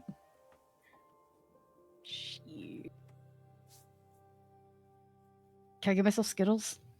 Yes, you can give yourself Skittles. I will ask first, bro. I don't want to like fucking cheat. But it's gonna seem like I'm cheating with this roll. 1 second. I refuse to do math off Map? You're so bad at math, you can't even say the word, bro. It's just kind of abhorrent. Except to Aki's say, actually you know? decent at math. Math. 26. Jesus Christ. Thank you, Skittles. Thank you so much. But I also had a +7. I'll say, well, what are you trying to discern? That's the real I'm question. trying to see if there is a proper way to essentially take from the water without so much as getting smited by it or something like that. Like if there is, like I said, if there were something like you leave a donation, you leave a prayer, offering, something like that is what Dayu is initially looking for. Okay. Because it's sort of like that give and take with some religions. Mm-hmm. And so Dayu just wants to... I would love to not summon the Loch Nimue monster, you know? Yeah. You're not aware of that being a thing. Like, it's not a thing. Offering tithe in exchange for the ability to touch the lake. But with a 26, I will give you a little bit of lore because that's a really good roll and you should still get something out of it. While there does not seem to be a particular give and take to approaching the lake, it is considered... This lake is considered a... Oh god. Where the fuck did I put it? Here it is. Oh my god, where did I put it? While you're looking it for is, I that, got it. I wanted to avoid being two white brothers jumping into sacred Italian waters. That is a very specific reference that happened. So Yes. that's what I'm trying to avoid So here. you are not in danger of anything like that, and even if you did something that might offend the locals, they can't see you from inside the city, so not that makes it right. And they're but- all asleep. Yeah, they're all asleep. You recall bits and pieces of a legend of women who had magical ability, who sacrificed themselves in order to save the region of the Loch from a great evil that was emerging from the lake. They knew that if they did what they did, that it would seal away whatever it was, this great evil. There's no real reference to what it was in the legends. And they are seen today as powerful, heroines throughout history. They saved the people of the region. They united by making this area safe the nations before they were Elysia and the Amaria Wilds. The statues are here as tribute to their memory, because they are historical figures. They are not simply a legend. They are people who existed many, many years ago. In fact, this site predates the Shattering.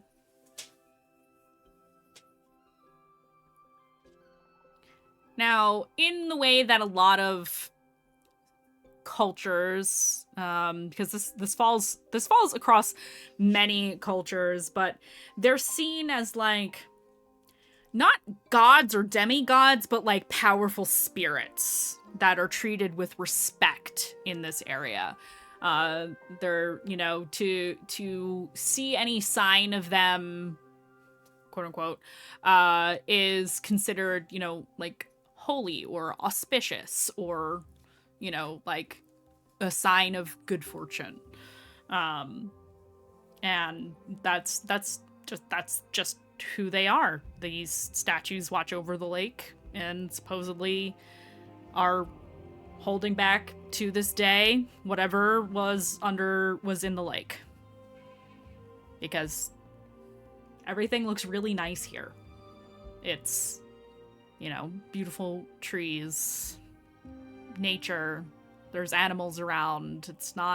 It's silent in the way that just because there's, a big ice barrier around the city keeping all the noise away. But yeah, that's what with the role. That there is no tradition against, approaching without tithe. Mm-hmm. Di's gonna like scringle up her nose a little bit and just go, The legend says that they sealed something in the lake. And they're not really gods, more so auspicious figures worthy of respect. So I guess just take from it very respectfully and don't drop or spill too much. I can do that. And Aurora dips her jar into the lake, the intention of filling it up. Okay. Rev will do the same a moment later if nothing bad happens to Aurora. Yeah. As you actually, I'm gonna stop you right there. As you reach down with the intention of taking from this lake, the waves pick up, radiating out from the center of this lake as if there is a strong wind moving the water. And standing in front of you, Aurora, Walking on water? is an elven woman with very long hair, standing on the surface of the water. She's blue all over. She looks like someone who drowned.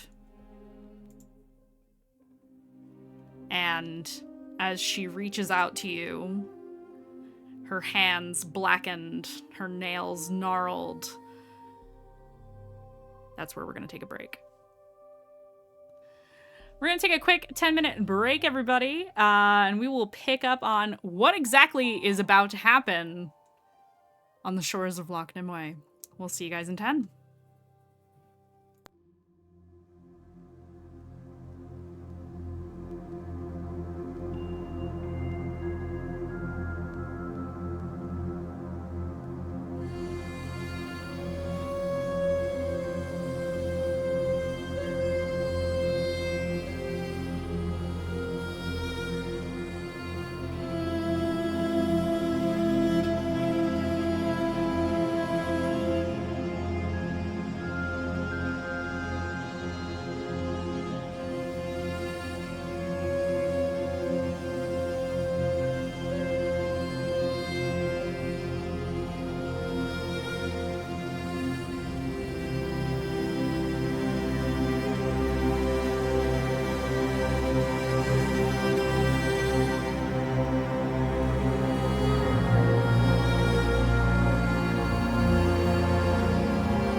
So, the party, with the exception of Sinark, is on the shore of Loch Nimue and just got Aurora just got a bit of a terrifying surprise, although I'll say all of you see this woman standing on the surface of the water in front of Aurora. I will say, Nikita and Revelation, you both mentioned that you're at the edge of the water. Each of you see a woman standing on the water in front of you. Nikita, in front of you is a woman with hair that's maybe like elbow length long. So not as long as the first woman. She looks to be possibly human. And her figure is white like stone. And Rev, in front of you, is a more petite-looking woman who looks younger than the one in front of Nikita. She has short hair, cut to about shoulder length, and she looks green. So you have a blue woman, a white woman, oh no, and a green woman. Insert GIF here. Can we see each other's women, or do we only see our own? You can see all of them. Okay.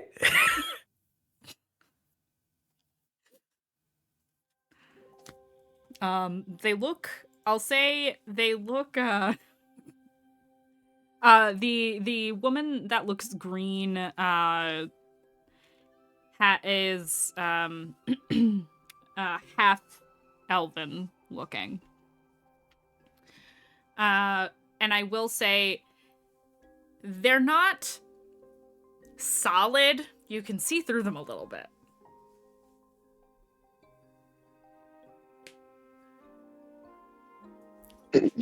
Aurora, I think, would immediately, from her crouching position, go, "Wow, you are pretty. Hi, I'm Aurora.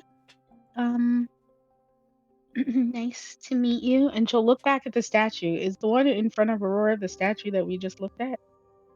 Yep. Okay.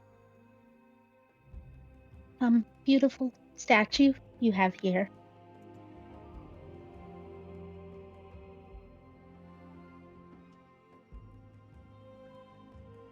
Does she talk? Or does she just look? She is...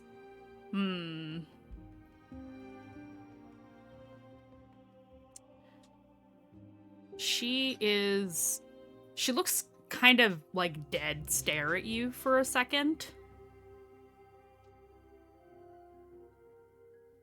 Roll me a charisma, just a charisma roll. No persuasion available in this scenario? Yeah, you know what? Persuasion's fine. Great. Natural 20 plus 9.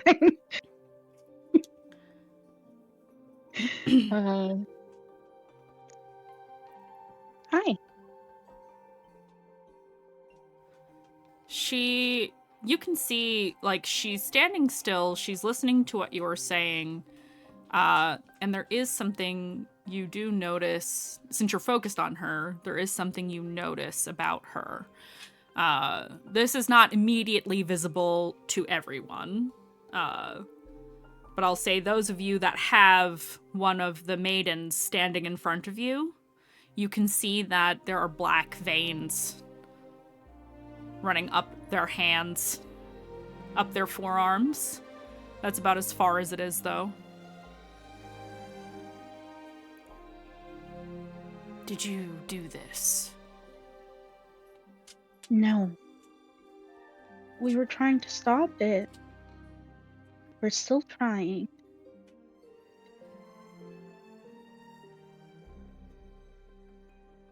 She's gonna crouch in front of you.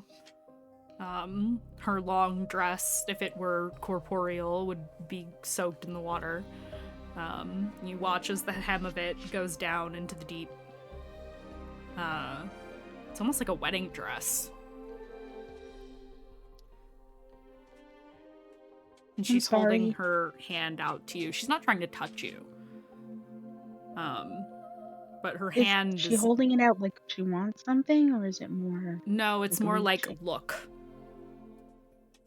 She's showing you. Examine the veins. Does it give the vibe of festering, I guess, is my question here. I'm assuming as a player, but... It very much does. Okay. I'm sorry. We are trying to stop the thing that's doing this. That's why we came for this water. That's why the throne is frozen. The throne is frozen? Morgan the Great, if you know her, she nods. Was the one, who froze it in order to protect from festering and the leader of it, I think. But we have been following them and been impacted by them ourselves. Our friend, Vesticure the Kind, was deeply affected by this as well. We didn't want that for him. We don't want this for you.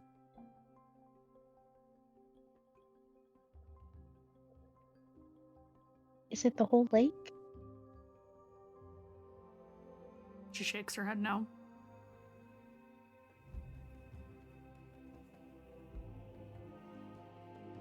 Just you? Just us. And you watch as her eyes look beyond you. If you turn to look, you can see that there are two more figures. That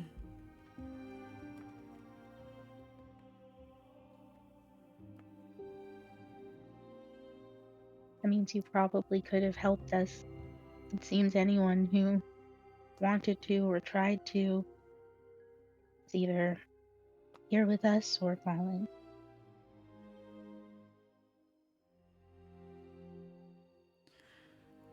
And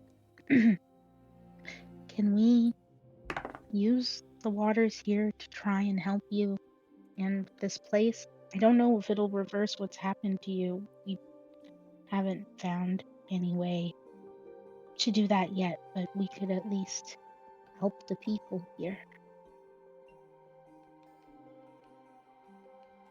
She looks so impassive to you, as though none of this is really landing, as though it is insignificant to her. She looks indifferent. Because it's triggered because it's reminding her of talking to her mom. She is... You can tell her eyes aren't focused anymore. And she reaches out and very gently touches your forehead. Just the barest whisper of what would be a touch, except you do feel it. And what you feel when she does is like and this is a familiar feeling to you, like a bolt of lightning just lit up your brain. Straight through the core of you. Your very being.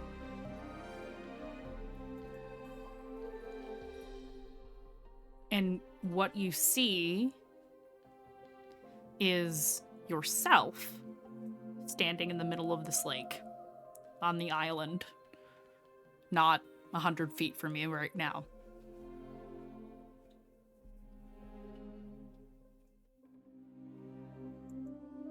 I should go there?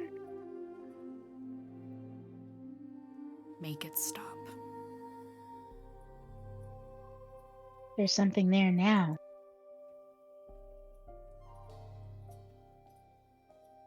And then we can have the water? She looks down at the water.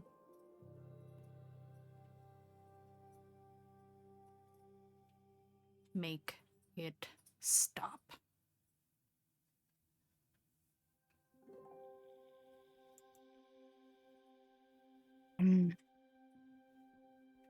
Vibe check. Do I feel like I'm really communicating with the spirit, or I'm being manipulated by Festering and what's his face?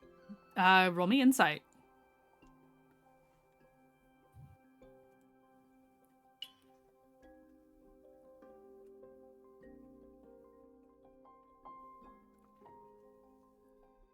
I'm gonna say that that's worthy of using one of my luck die for in this scenario. I would say I that have- is very worthy.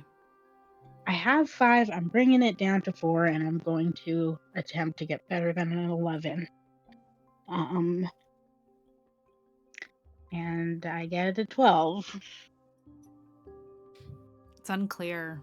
These beings, they feel unknowable, even though you're at least vaguely aware that they were real people. There's something inhuman about this woman. Well, obviously, 'cause she's not human, but you know what I mean. It's very alien, very foreign. It doesn't make sense to how a living being might look at something or speak about something. Similar or different than when Aurora communicated with the spirits of her ancestors? I would say the spirits of your ancestors very much have maintained their sense of humanity. About as much humanity as an all-powerful being can have. Okay.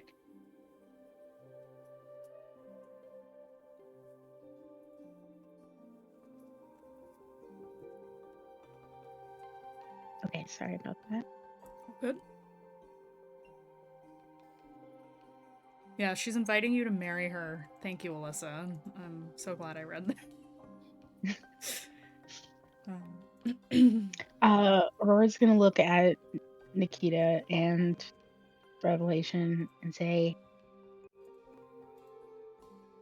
they've been infected.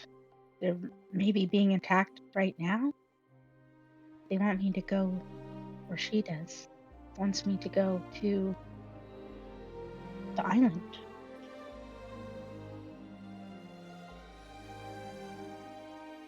How far away is it? It's a good 100 feet away. And I'm gonna say everyone with a passive perception above 13. So I think that's all of you. Except for Aurora. Aurora doesn't notice this. Nope. The rest of you are suddenly very aware there are no boats here. None. Not even a rowboat.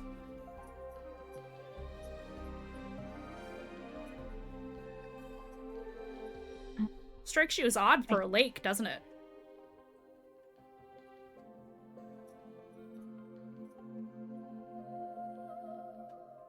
We're at the edge, right? Yeah. Well, we need this water. If they need us to help them first before we can take it, then the least we could do is tell Sin and then just go, right? We can tell Sin now. Sin. And Aurora. I'm gonna say pulls out that's her sending that's stone. that's where we're gonna cut over to Sin. We'll get to that in just Okay, a moment. We're gonna cut back over to Sin. Sin, what are you doing while you are in Lokita? I am gathering the powerful adults in the fastest place where he can like splash them the easiest. And other than that, I am helping break into any other food stores to like try and get like something going to like feed the kids. So you're searching for ways to help the kids. Yeah, give me. Yeah. As you are literally physically searching the city for things. Give me an investigation roll. Fantastic. That's my shit. 18 plus 4, even though it's my shit. 22. Excellent. Yeah, you are able to very easily, very gently break into a few places, check on people, make sure they're all really sleeping and they're not just dead, which would be horrible, or petrified, or something. None of them are encased in ice. They all appear to be sleeping peacefully in their beds, in their chair at their dining table, sitting in a sitting room, fell asleep in front of wherever people seem to be lounging, sitting down, laying down. All of the adults are asleep. Shaking them does nothing, poking them does nothing, yelling does nothing. You are able to find food stores that you then bring back to the kids. They seem to have plenty of water. There's a good water system here. It makes sense because they're by a lake. There are lots of rivers here that flow in and out of the city as well. There's one big one, in fact, that runs directly through the center of the city. Other things you have discovered while you are here. This is a very full city. All of the buildings where there are dwellings have people in them, and most of them are asleep. Except for the children, of course. There are animals roaming the streets, pets, dogs and cats and things like that, birds. Chickens have been unattended for too long and have escaped their coops, etc. Just random. Amazing. Songbirds, normal songbirds that would just be on the rooftops or on the street lamps on any given day. The architecture here, since you did roll over a 20, so you notice a lot of interesting things about this place. The architecture here is very different from anything you have ever seen. All organic materials. You don't see a lot of metal, you don't see a lot of you don't see logs that have been processed and things like that. It's a lot of natural fibers and materials and things like that, but it's all grand in scale. Think like high fantasy city on steroids. Stone walls, thatch roofs, etc. But it's all very stylized. There's lots of colorful banners in the streets. Those little flags on a string, waving in what little breeze there is in here, given that it's encased in ice currently. There's, topiaries and all kinds of things all over the place. It looks like you're near festival time, actually. Like, it's decorated. But yeah, you're able to find food. You gather up all the children, and you're able to help them eat and such. Mm-hmm. While I'm investigating, am I noticing anything weird or anything setting off any magical vibes that might be connected to the wall? Especially as I find any of the more any of the druids that or anyone who runs the city, right?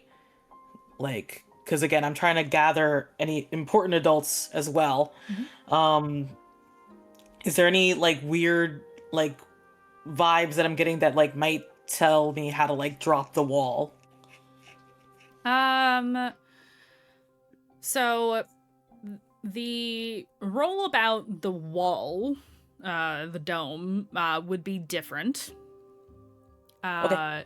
As for finding important individuals, we can go off of your first investigation. I'm not going to make you roll again, unless you want to.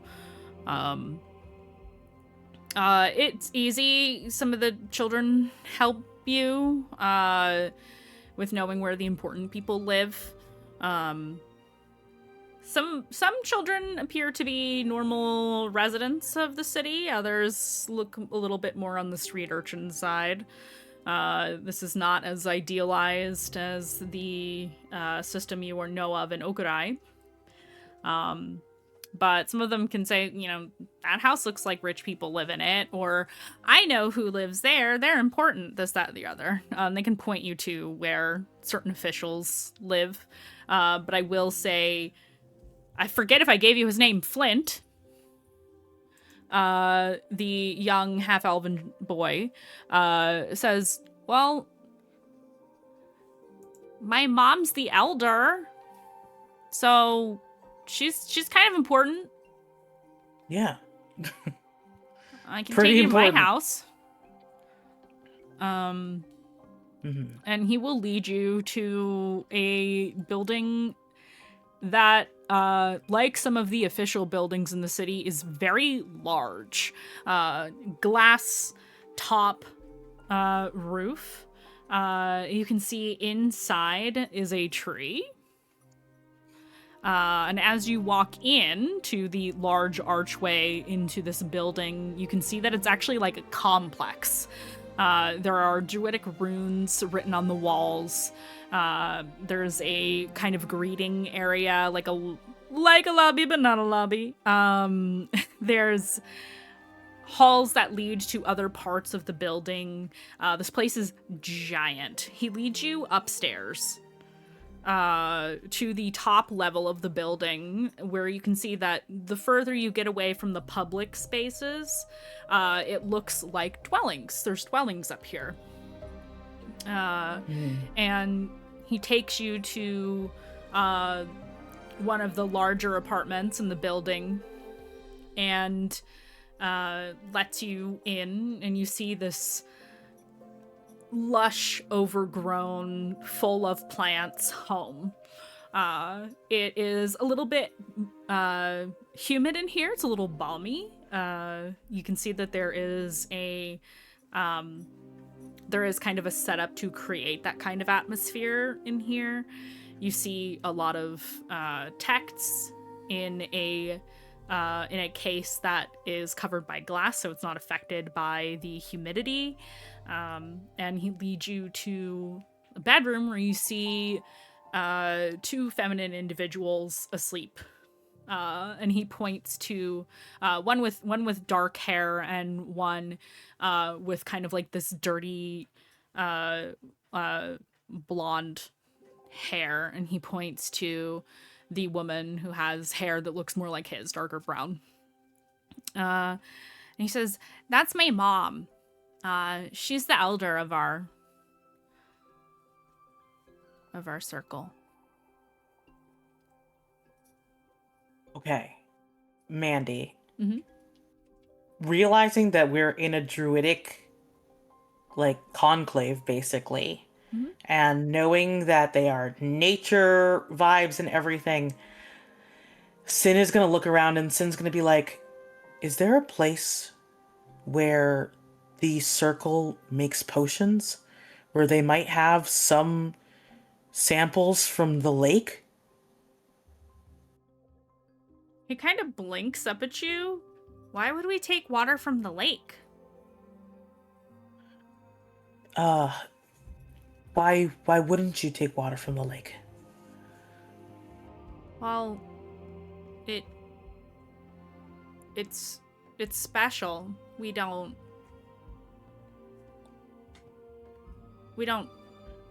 swim in that. The river's fine. And it is Yeah. technically connected, but really all water is when you think about it. But we just don't. Okay. It's And not you can't think of dangerous or anyone? anything. It's just special. You can't think of anyone who might feel like it's super special and might have taken a little bit? Because the water is what I need to wake up the adults. Really? Yeah. Okay. You know, I kind of thought you were just like pulling my leg a little bit because I'm younger than you, to make me feel better, which, you know, I kind of understand the reality of the situation. I don't do magic like my mom does, at least not yet. So, you know, I don't know enough. If they did, I wouldn't know about it. We don't do that here. Okay. It's like it's not a law, but it's like a rule.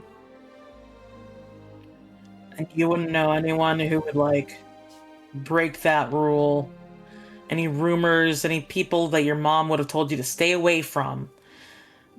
I mean, I'm pretty sure the Maidens would just scare away anyone who tried.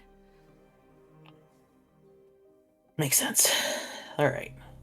But no, it's not a lie. For real, my mentor is actually one of the sages. The sages are dead. What are you talking about? You have a think ghost for a Valdin the mentor? Revenant? You think that Valdin the Revenant cares about being dead? He kind of squints at you. He hasn't been alive in my lifetime. He's alive now, you say? Morgan's the only one who's alive. Well, he thinks about that for a second. And the Queen in the sea? Yeah, but I've never been to the sea. She doesn't count. I'm just saying that I'm not lying to you. I'm not trying to, like... I mean, I'm trying to make you feel better. But I'm trying to help you out. He nods. Okay. Alright, if you can't think of anyone, and your mom's asleep... Melissa, I'm sorry. Since stupid. He just shrugs. Yeah, he's just like, alright, I do think if you're okay with it, I can carry your mom out closer to the barrier, and that way we can at least wake your mom up first. That would probably be best. She can at least make food if we're stuck in here for a while. Alright. You know, good berry. I haven't learned that one yet. But it's good. I mean, it tastes kind of like medicine, but it's food. I have a druid friend outside the wall trying to help bring us water, so I'm sure he could do that too. We just have to find a way to get him in here. Wait, so not everybody is stuck in ice? Like, it's just us? No. Yeah. Why? I don't know, kiddo. Maybe my mom will know. He looks so disappointed. But he'll help you. Yeah. He'll help you if you seem like you want help, he will help you, like untuck her from bed so you can pick her up. Yeah, I think he just he gets help and then would like piggyback as well as he can, and probably sending to try and check on folks to be like, all right, I have the elder druid of the town ready for water. What's going on? Aurora, feel free to jump in if you wish. Okay, the message I crafted is not a response to that, so I'm Maybe it going to happens at the same respond. time, which is even better. Yeah. Hey, Aurora here. The lake spirits are infected, festering. We going to the island to help before we can have water. Trying to be fast. That's exactly 25 words. Yeah, Sin has to like brace himself to not drop this elven woman who's on his back, and he's just like, all right, I have to go help my friends bring water. After we drop off your mom close to the wall, which part of the wall is the closest to the lake? He'll point you in the right direction. It's this way. Okay. Yeah, Vincent's gonna go try and join them because he's... Question. Mhm. If we both did that at the same time, do we both get to reply? Sure, you can definitely reply. Thank you. You're welcome. Do you want us to wait for you? I'm on my way now, is the response. You're very disjointed, like text messages out of time. Like, Yeah. I love this. We're sending voice messages to the moon, so we have to wait a few seconds in between each one. Anyway, we're gonna cut back to the rest of the party.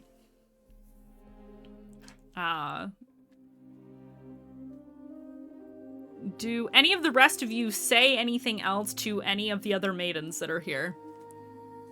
Or are you maidenless? Like Dayu? What did I do? I Maidenless. have a maiden. You're literally Maidenless. literally maidenless. There isn't a maiden standing in front of you. I'm standing by the statue. Technically, it's right here. Yeah, I guess so. I guess that counts. Rev will ask her maiden, have you seen anyone else come by? Anyone else? She kind of tilts her head.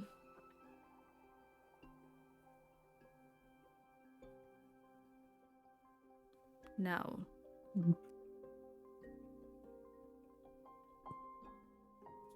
A woman?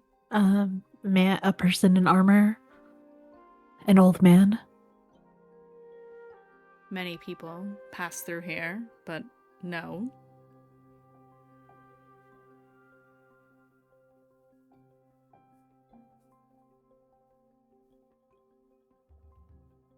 When did it start? The poisoning in the lake? She gets that kind of blank look that Kalia got.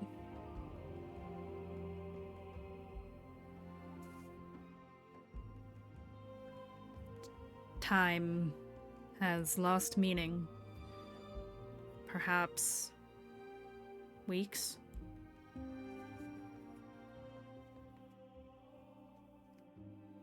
It has not stopped progressing. And she shows you her arm. And they're all kind of the same level of how far up the black veins have advanced up their arms.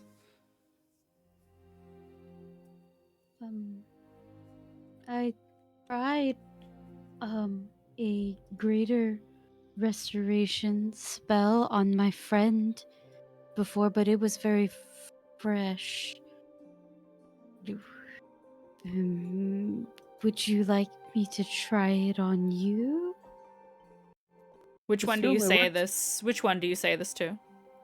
I think I'm the closest to the one by Aurora. So Kalia. She looks at you and says, "Do you honestly think I have not already tried that?" And you realize you're speaking to one of the greatest wizards to ever live. These three women here. Well, I didn't know wizards could do that.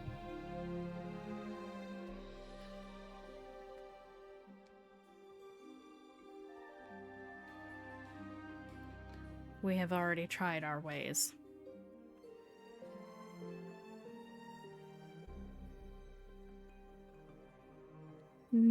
What's sealed in here? We do not speak of it.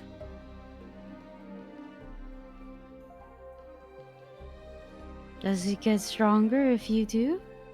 Yes.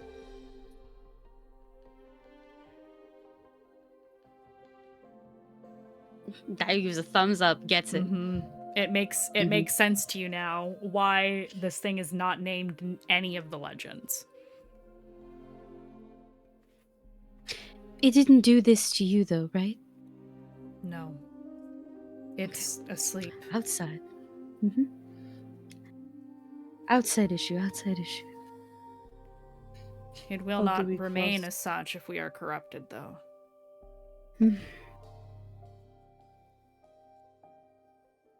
How do we cross to the island to help you?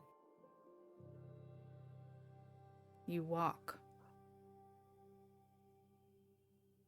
Sorry, I knew it.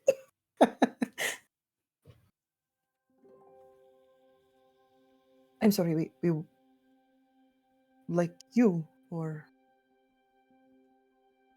Yes. okay. She'll take a step forward. It's a little Aurora wobbly, grabs but her hand. you're standing on top of water. Nikita will look at We shouldn't Aurora. continue. Don't continue yet, but I think you're doing it. Does anyone Uh, else try? Yeah, Rev will try. Yeah, easily. It's a little wobbly at first.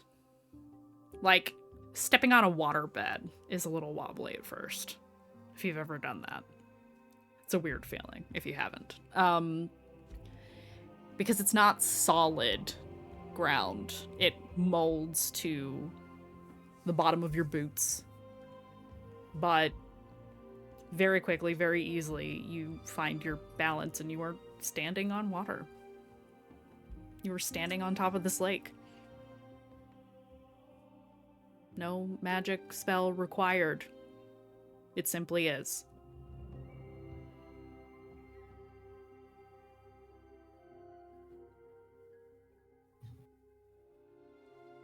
Sin said he's coming.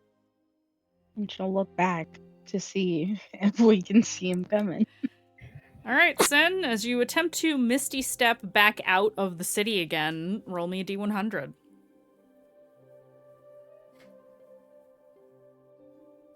The threshold is much smaller now.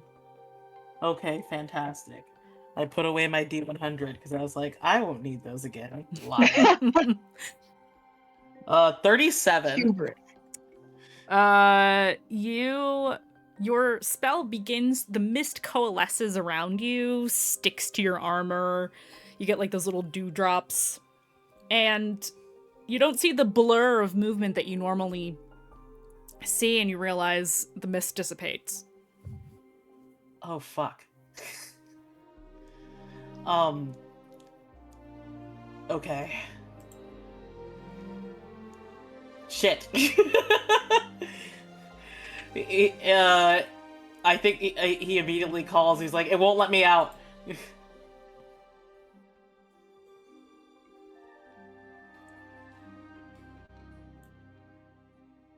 Sin is stuck. No, wait, we can all hear it. Never mind. Mm-hmm. Uh-huh. We can free him, I guess.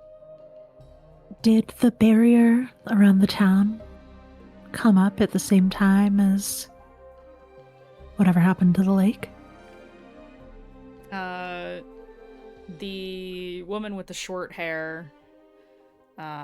Wait, no, that's the woman with the short hair is the one standing in front of Nikita, I think. I had elbow length. Oh yes, okay. I had short hair Yes, green. you have the green one. Nikita got the white woman. Yes. Poor Nikita. The short-haired woman kind of tilts her head, and she looks so youthful compared to the other two. It's a little unnerving to see a creature like this look so vibrant and probably not much older, if not same age as Aurora. She's got a softness to her, and she says, we don't watch over the city.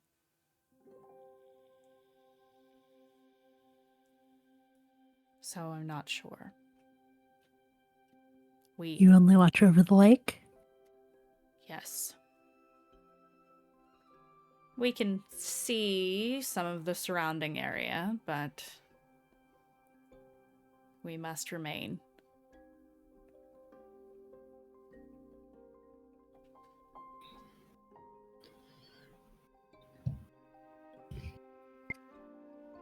If we are Rev pulled nods. away, it would be bad. Very bad.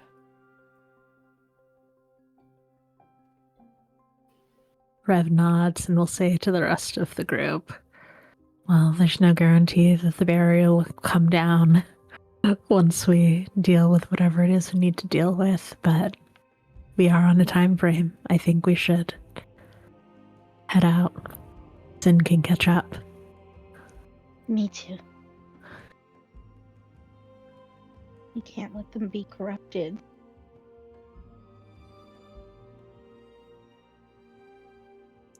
Do you all walk to the island? Mm-hmm. I will Yes, say, except Aurora asks Nikita to carry her. Gotcha. Conathor practically sprints across the water like it's the most natural thing in the world to him. And Kazuhiko is just like, you know how like cats will like dab at the water? Like, what the fuck is this? He kind of pokes it with his foot, like, really? You can just walk on it? And oh, okay. He will walk with Jayu to the Dayu low-key hopping. yeah, Connie if Naruto it's runs. like Dayu's low-key hopping because you mentioned that it kind of bounces back, and I feel like at that point it becomes a natural reflex, unfortunately, for her to. Oh, it's I can bounce, Boing, bounce, boing. bounce. Yep. You throw her on a waterbed, and unfortunately, she's stuck. Yeah, it's great. It's really fun. If the situation wasn't so dire, you would probably be having a blast right now. The contrast is not lost on you as you make your way over to this island, and before long, you do reach. It's so small, you practically can't even call it an island. There's enough room for y'all to stand on it. That's about it. Like, there's a little bit more room than that. It's maybe... Yeah, no, I think I might be downplaying it a little bit. It's longer than that. You could probably set up, like, a campsite here and be relatively comfortable, but it's not huge. It's not like a big island. You can see the entirety of it from where you're standing. Maybe... Is this larger than the hut? It's larger than the hut, yeah. Okay. Yeah, it's larger than the hut would be, for sure. Okay.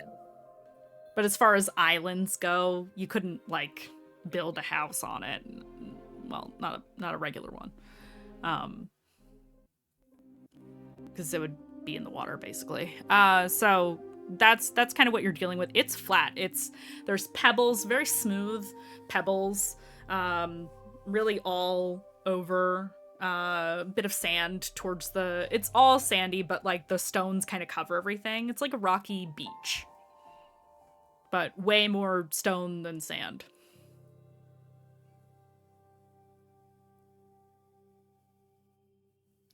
The maidens are standing near the edge, and you realize none of them have tried to touch land. Do we see anything as we approach? I guess everyone other than Aurora. Nothing. It's just a little island. There's not even a tree on this thing. It's a little more than a sandbar. I would like to pop a detect magic to see if anything pings here. Even just the water, I'm kind of curious about. But the lake is so bright, you think it's made of magic. You have reason to believe this might not be water. But cool. It looks like water. Fun. Yeah, and it's being corrupted. That's good. Yep.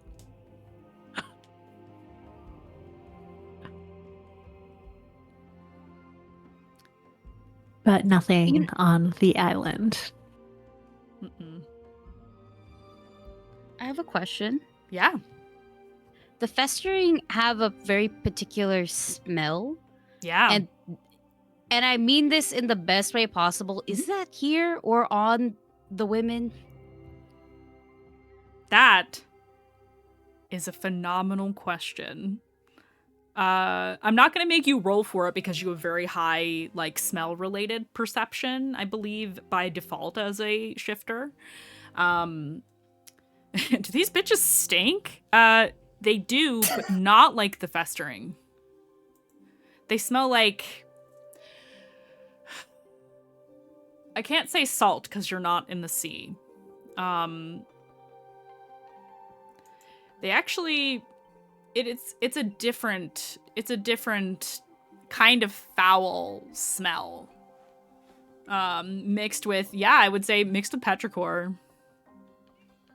Would you say it's like a rotting smell, maybe? Yes. Okay.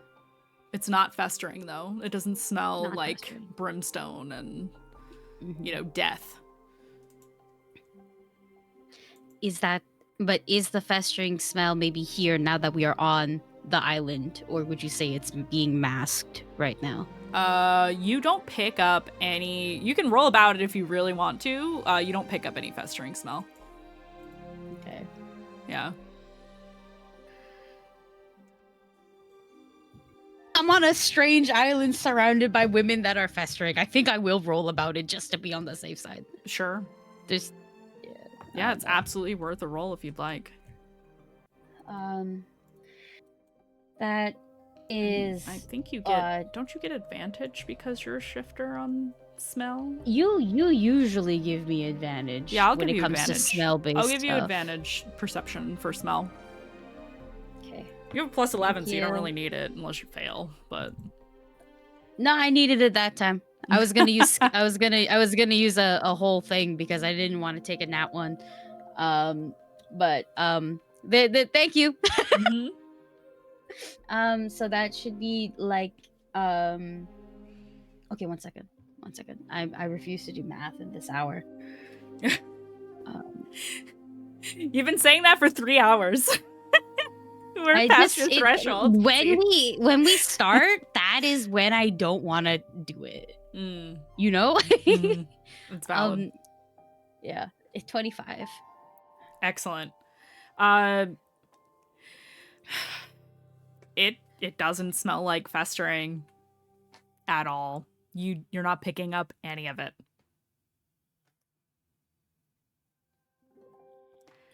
However, No, because you rolled shit. because you rolled very well, and because it's perception, it looks like festering, but these aren't people that you're looking at.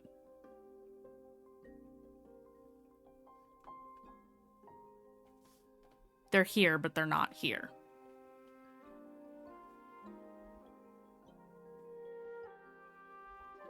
How many of them?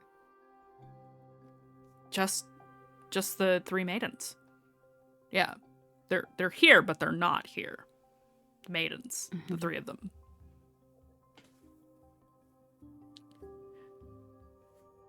You have the distinct impression that if there is a real smell of festering to be found, it is not on this plane. Aha! Oh my god, this is a good time to bust out this spell, maybe. Can I only do this to one person? 1 second. Willing creature that I touch, so I guess it's just one person per spell cast. I have true seeing. So theoretically when I cast it, it'll give the creature who has it on true sight. So you can notice you can also notice secret doors hidden by magic, and you can see into the ethereal plane, all on a range of 120 feet. So in theory, maybe we'll be able to see the thing that we're supposed to hit. I don't know. Yeah. Okay, I don't smell any festering here. It's here, but it's not here.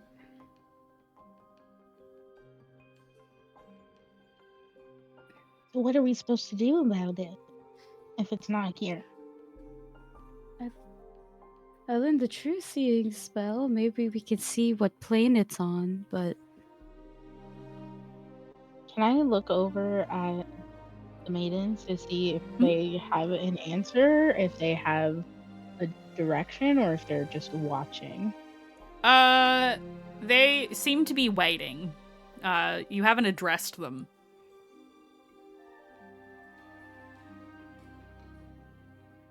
Do you walk up to them? Yes. Where did the infection start?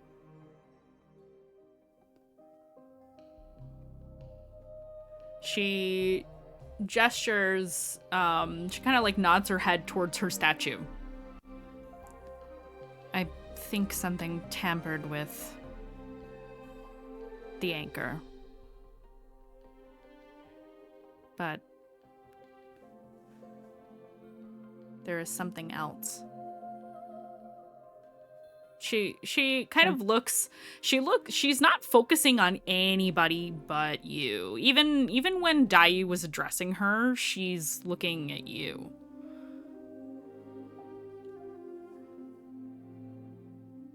And she'll motion. Come closer.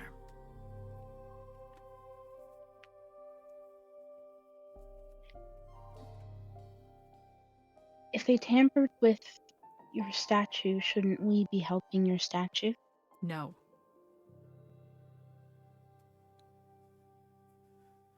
What are we supposed to do here? Every moment you waste asking questions. You could have solved the problem by now. Come closer.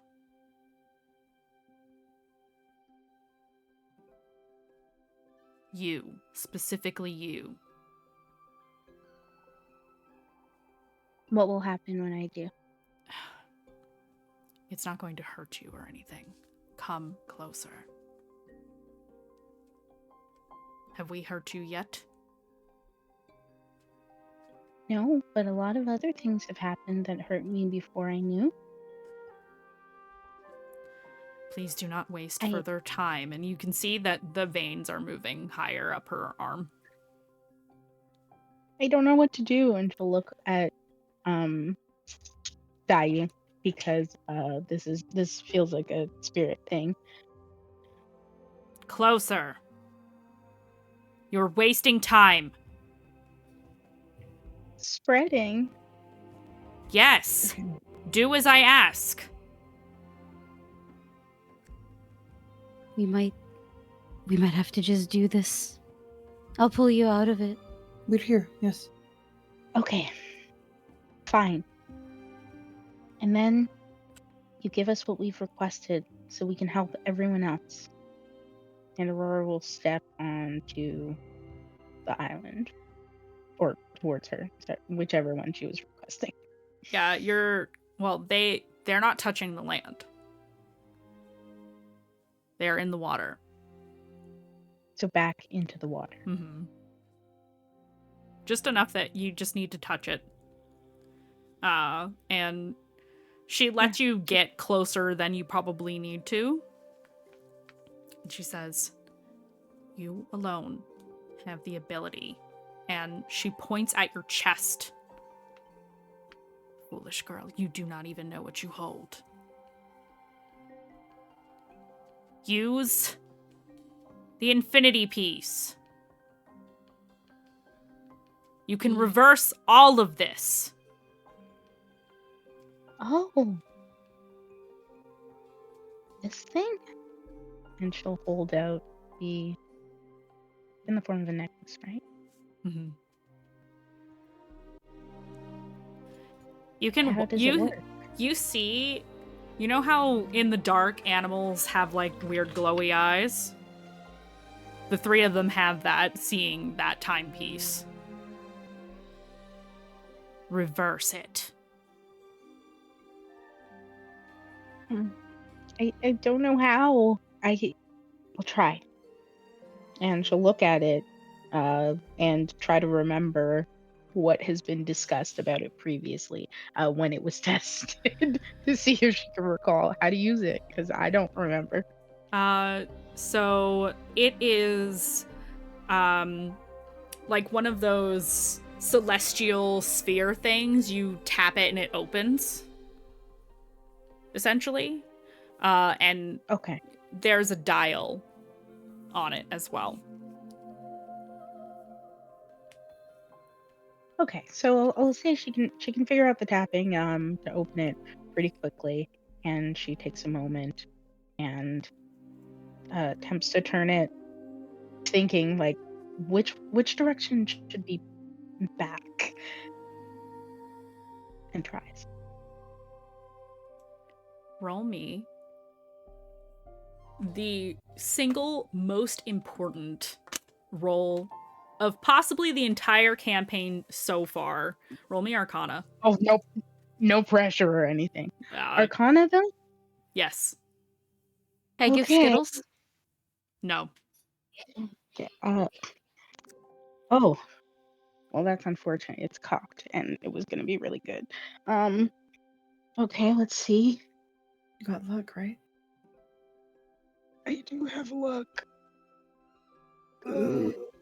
Use it. I don't like Oh that no. face. That whole I'm whole able face. to use more than one in the session, right? Yes, it's just per Yeah. roll. Okay. We're gonna do this. It's gonna be a Alyssa? natty 20. It's gonna I'm be great. Alyssa says to take the Um, cock. Yeah, take the cock. Oh, okay, that's better. Hang on. 16.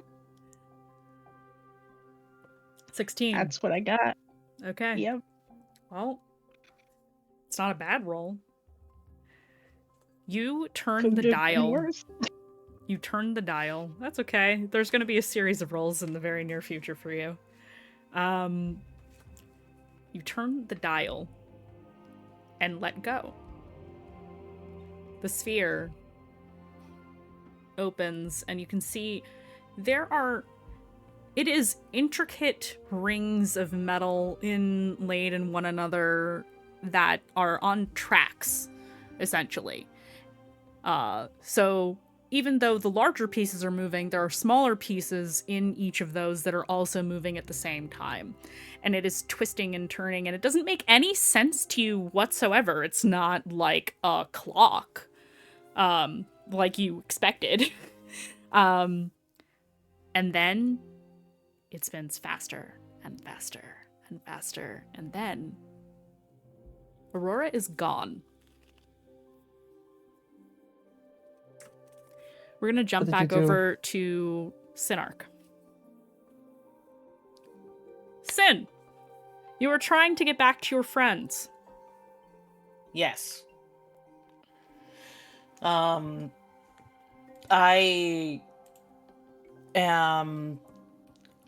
have stepped away from where I have like dropped off this mom, and I am trying to like straight up just trying to do a what's it called? The warlock spelly guy. Oh my god. What? Eldritch Blast. Eldritch Blast. Yes. You're gonna Eldritch Blast the ice? Yeah, that was his first attempt when he realized that he just used up 2 charges on Dirk not getting through the wall. So he's gonna try and see if he can blast through it. Okay. You will automatically hit, so roll your damages. It's a wall, you can't miss. That's fair. It's an unavoidable that's- wall. 3d10. So that's 18 plus 4, 22 plus 5 plus 15 because it's 3 bolts. 22 plus 15 is 32, 37 points of damage. You can see that the ice does crack a little bit. Cool. Just a little. You can see like a crack, a thin crack, perhaps the length of your hand. Okay. As soon as I see that crack, I'm gonna try and use the last 2 charges on Dirk to see if that will get me through because these are the last 2 charges I have to try Misty Step. Okay. Yeah, so I'm gonna use those last 2 charges. And should I just roll the D100 again? Yes. All right. 54. So mid. Unfortunately, you are stuck. However, what side are you standing by? The side that is looking towards the lake? Yes. Okay.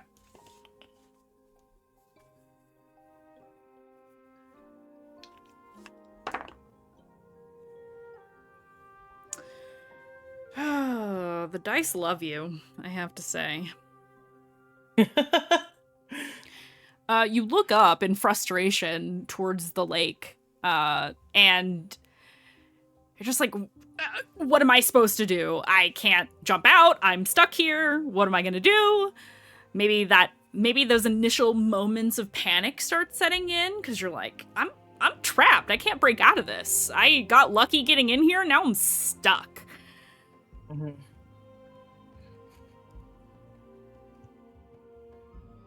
Standing in front of you on the other side of the wall is Valdin.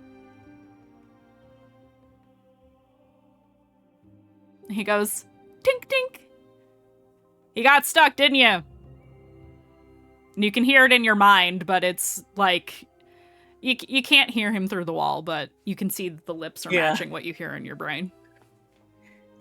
Dink, dink. Sin laughs. He like puts his head against the ice even though it's so cold. And he's like, yeah, I'm stuck.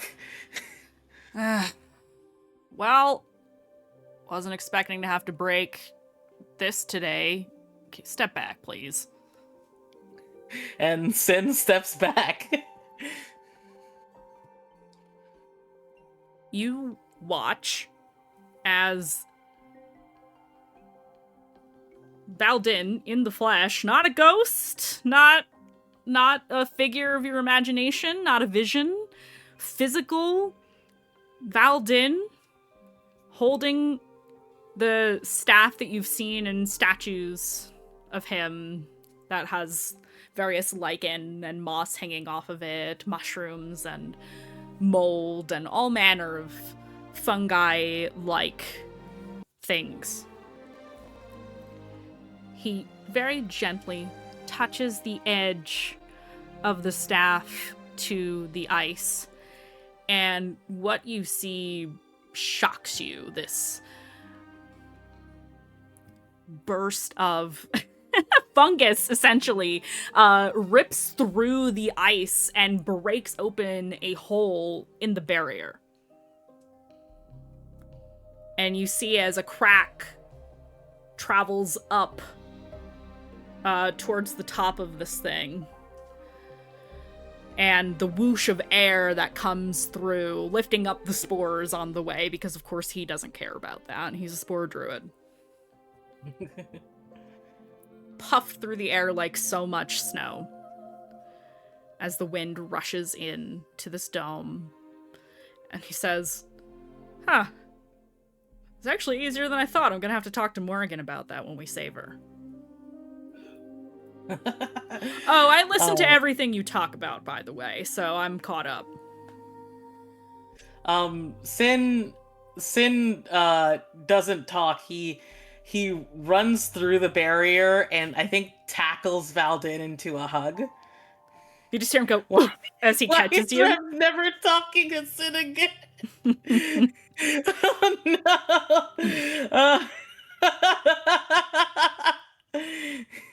Oh, no. Valdin is the party's assigned FBI agent.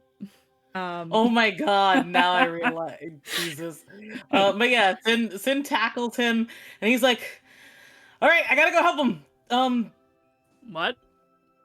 Oh yeah, we're your friends. Water! Water? And I'm assuming Flint didn't leave, so Flint is now seeing Valdin in the flesh. Yep. And he tells Flint to get water for his mom and starts rushing past Valdin and shouts back, "They're over there at the middle of the island, let's go!" You leave a stunned 16-year-old staring at a literal figure of legend who pays the child zero mind whatsoever and just turns back towards the lake. Like, he's not dead, he's not wounded, he's not in need of aid, he's just like, okay, I'm out of here, goodbye. Yeah. And he follows you at a leisurely pace. Meanwhile, Sin is you like, don't want to. Don't touch that. Don't touch the lake? Yep. I think Sid stops at the edge of the lake. He's like, why? And you, when you were running ahead, you could see everyone but Aurora standing on an island in the middle of the water, and there are 3 feminine figures standing nearby. And from your side of things, each of these women has a sword on their back.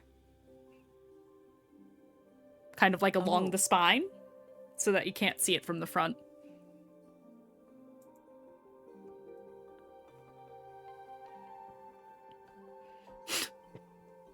Don't look at Discord.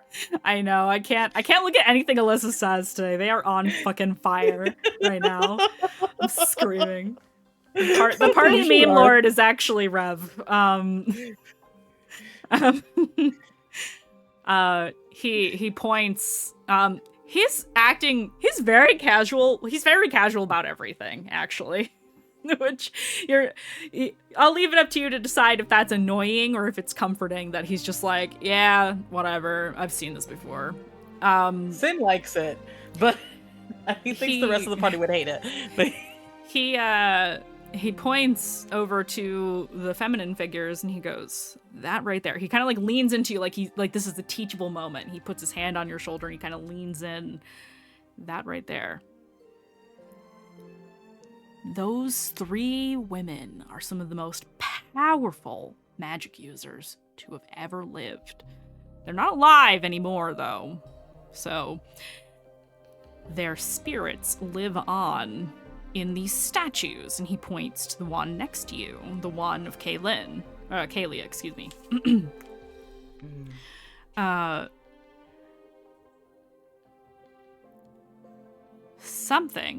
Someone did something very bad here.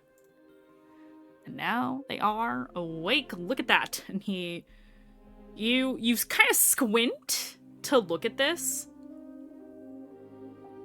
They're corrupted. If they're here and you can see them,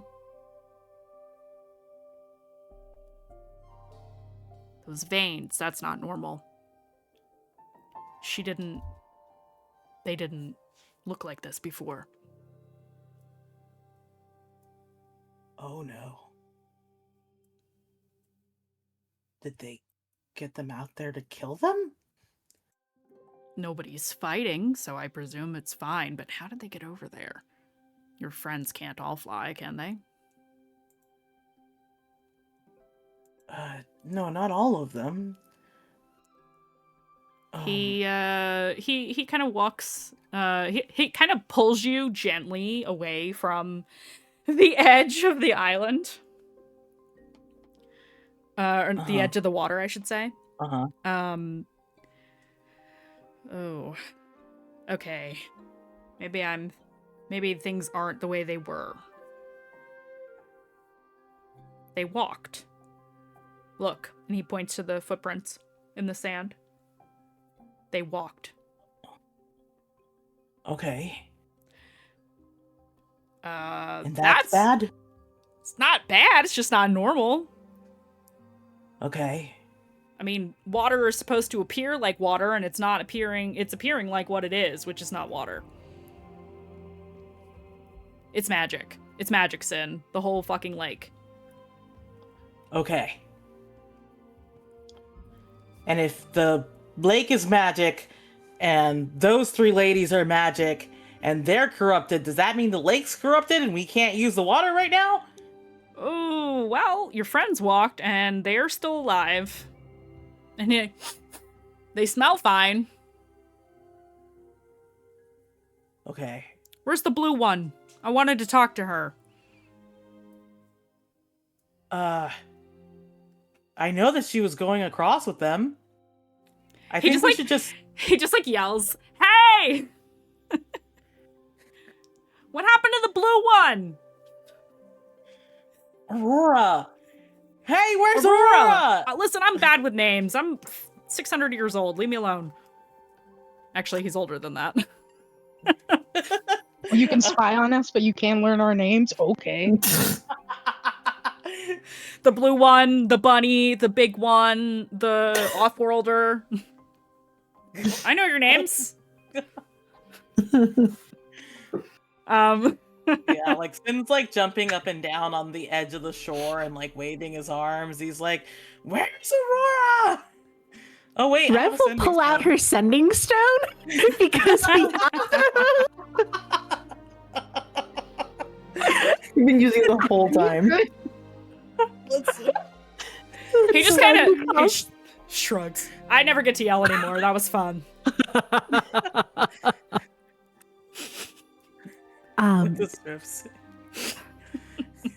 They asked her to use Idam's token, and now she's gone. Oh, she's manipulating time. Casually, okay. Yep. I mean, yeah, Sin's also very casual about it. Like, oh yeah, I know what's happening. Well, you were told to give it to her, so Yeah. that's a fate I can't read. Not in a million years. Yeah, Valden's here. Yeah, all of you see taller. Actually, no. Valden's not super tall, I don't think. He is taller than Sin, but you see another Tabaxi who has a staff that looks very familiar.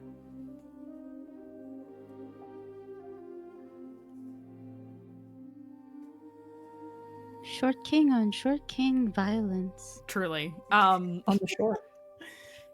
You watch as Valden kind of like tests touching the water because he's not as concerned. Alright, I guess, and he'll stand on it. This is weird. You mean to tell me your friends just casually walked across this lake like it was nothing? It's a little weird. Yeah, his little toe beans. Little toe beans test the water. Whatever. And he just starts walking.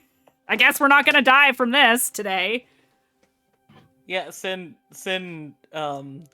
steps on the water and just starts running, testing how fast he can move on the water. Valden will absolutely start running because he's already ahead of you. That means he'll automatically win because he's a cheater, a cheating cheater who cheats. That's so funny. He doesn't even use magic to make himself faster. He's just like running. And skidding to a stop on the sand in front of you is Valden the Revenant and your friend Sinark. Hey. You don't seem disturbed that she's gone? Yeah, I'm pretty disturbed. What? I'm dead. Talking I'm not to Sinark. Oh. Oh, well, that's what happened last time when I used the token.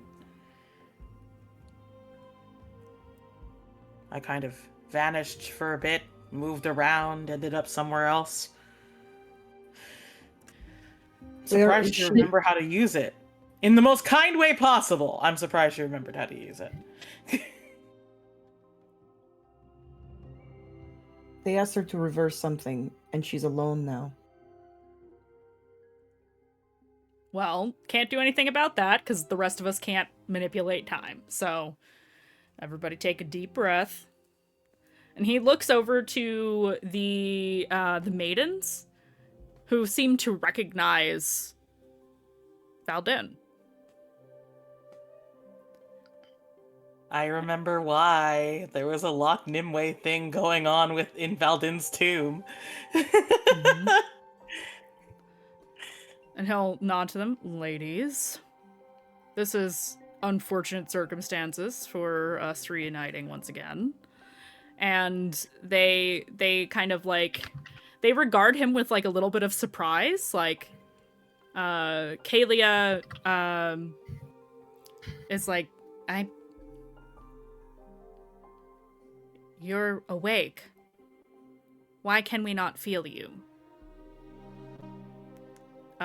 Well...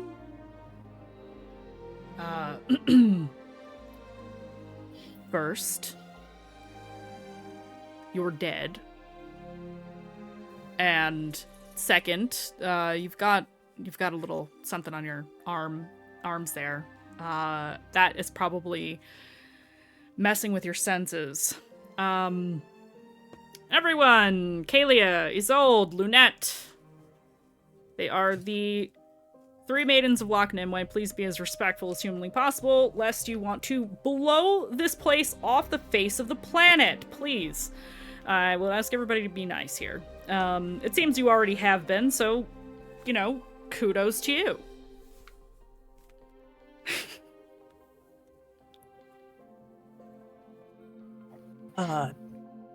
Valdin, I have a question about the Edem's token. I can try to answer it, but I am not all-knowing, I will tell you that. That's fair. You told me to be careful with it once a time ago. Yep. If Aurora manages to reverse whatever happened to the 3 maidens, are we gonna be stuck here? Nah. Cool. That would be crazy. I can't get stuck anywhere. It's fine. If the water gets weird, I'll move you all, you know?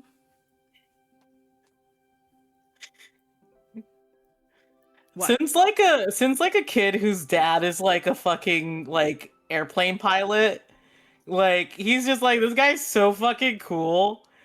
Like, look at this guy. He's so cool. He's so great. I've started poking him. Excuse you? Why? I'm just double checking. Bunny. You're the rabbit one. Wait, I've got this. Maylin. No, that's my dead sister. Oh. She is here though. Can you see her? Or are you cut off that way? He waves to Maylin, who's just like, hi! You can see her. That's so cool. Well, I'm dead, so, you know. Well, kinda dead? Mostly dead? Undead? Yeah, You're revenant. That's the right word. You're smart. I like you. Oh, thank you.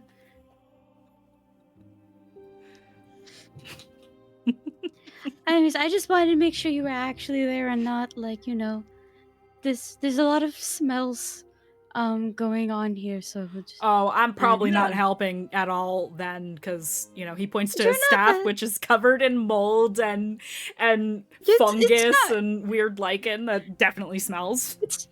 It's not that, and I like start blinking a lot. It's not that bad. It's not that bad. Circle It's spores. just a height. This isn't, I'm not like, I do take baths, but, you know, it comes with the territory. No, I'm not saying that you're stinky, sir. I mean, just there's so much happening, and I get. He does have I'm, lichen like, in all- patches on his fur as well, which is a little gross. That's fine. That doesn't bother me. You're okay. They're there. I just pat him now. You made me awkward. I'm Did I- awkward back. I didn't realize I needed reassurance. Okay. Off-worlder, big, tall, my protege. Where's the blue one? She teleported? She disappeared? Mhm. Yes. After using the time thingy. Okay. Big, To tall, reverse big, tall. Nikita. Did I get that right? Oh, first try. Good job. Listen, my memory does not get better with age. I'm so sorry. You... Oop, nope. You're not... You don't belong to Furos anymore. You... Is Revelation still your name, or did you change it?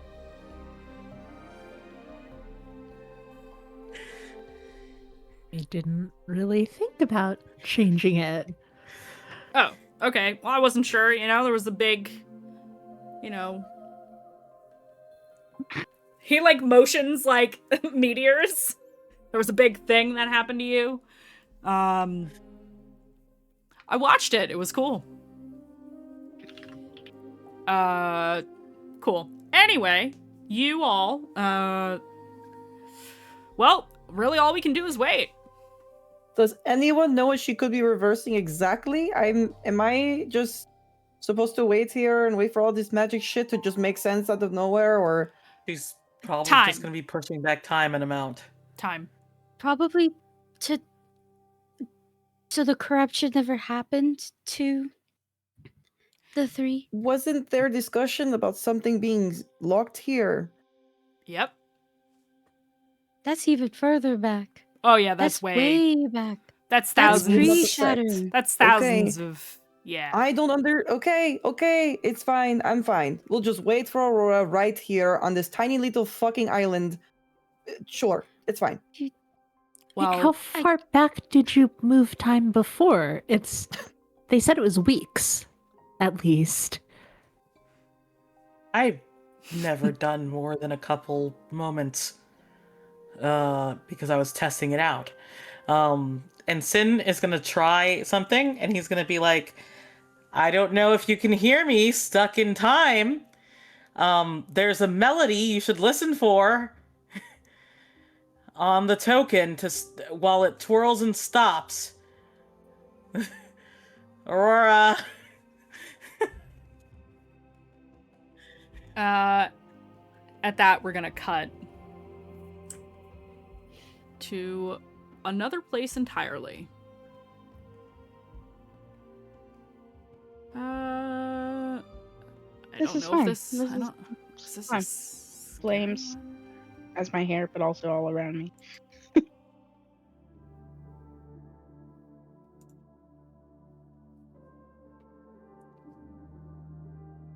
You are standing in the middle of an endless expanse of what can only be described to you as stained glass.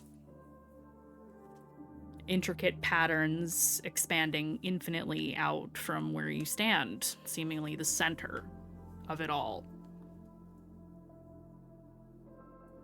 Above you, just infinite blackness. Ahead of you, the same.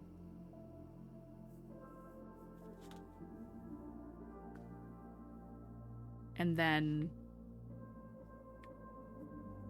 everything feels a little bit like an earthquake as they're shifting in the shapes. And the infinite clicking and sliding of glass sounds cacophonous to you in this moment as time moves ever onward. What direction do you turn to look for a clue of what to do? Do you think of anyone or say anything?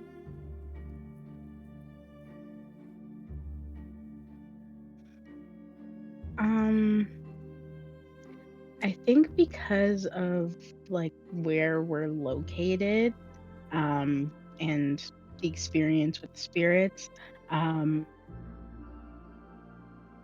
Aurora would kind of say, I don't know. I don't know what to look for. If only I could talk to Lapis or Ferrani right now, they might know what to do. And to look around to the left.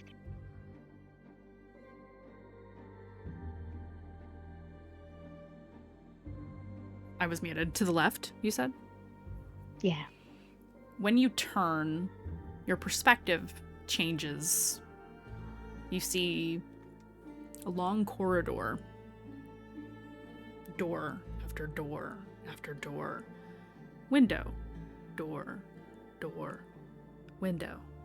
Very tall windows, like cathedrals. Intricate ironwork.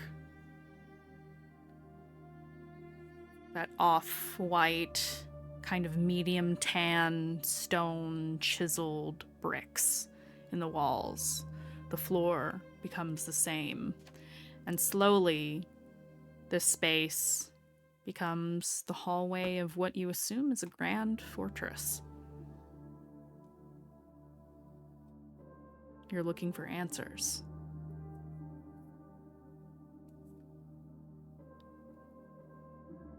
I think without looking around, she walks in that direction, trying to look through any of the doorways or windows if she sees anything. You open the first door you find. Yes. The door is simple, rounded arch on the top, ironwork holding the wood together. You see the door handle,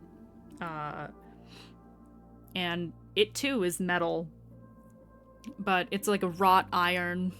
You kind of pull to open the door and push inward.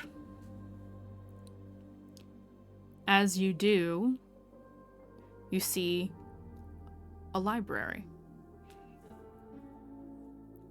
And there is a book sitting open on a lectern facing the position in which you stand.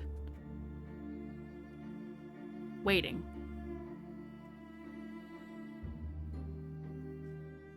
She'll approach and look, but while she's walking over, she's looking around at the library, like, to see if there's any indication of this exists in a place outside of here, or this is like a magical, like, extension of where she's arrived.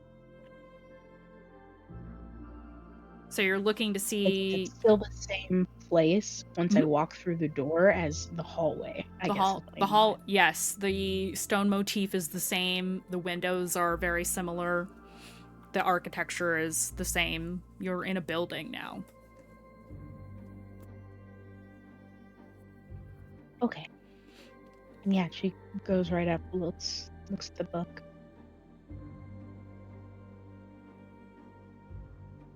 Written on the page, and you notice that there is a inkwell and a quill.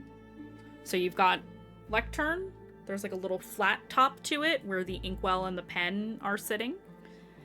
And the page, though there are many pages, and it is open in the middle, at the very top of the page on the right-hand side, it says, "Hello, Aurora. I have been waiting for you."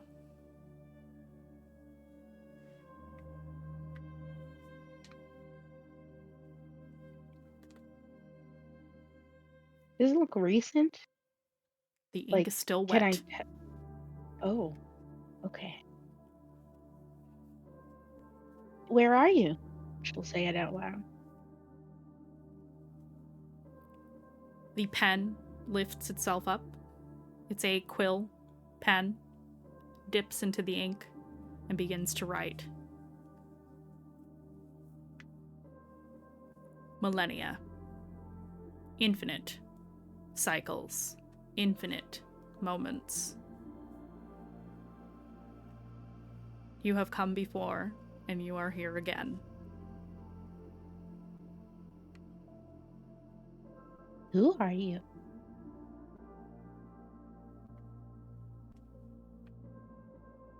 Look within yourself, and I think you will know the answer.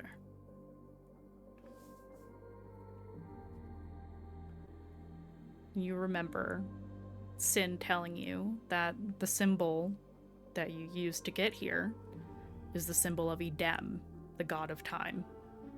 The greatest god.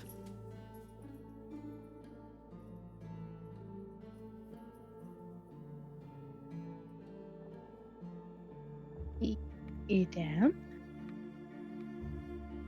Yes.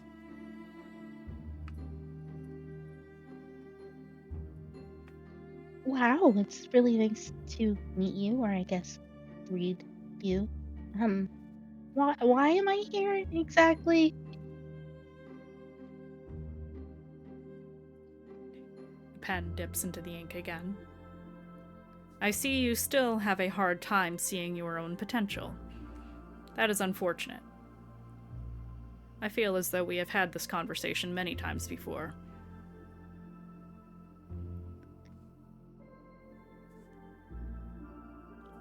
Whether Dante lives or dies, whether she lives on, whether she never existed at all, the hold on you is always the same.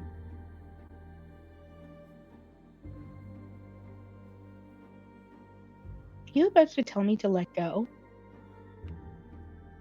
No. You've already been told.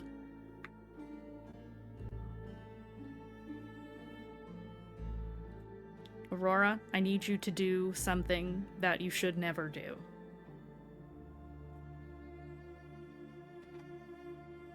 What is it? I need you to change the past.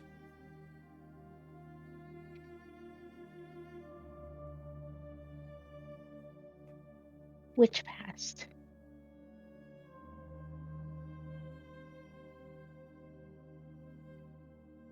Ah, ... Context clues, comma, right. The Maidens. Reverse their corruption. Yes.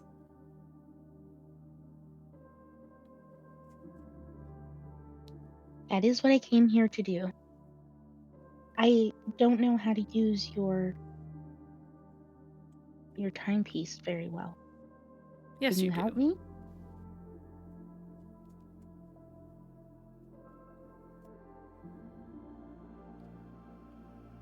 So I need to keep trying?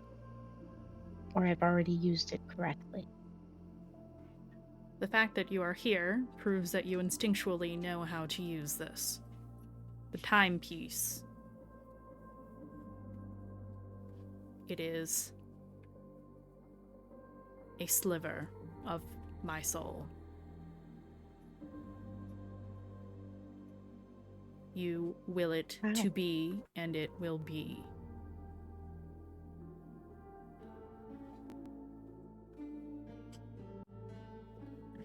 So I don't have to learn it and turn it. I have to connect to it and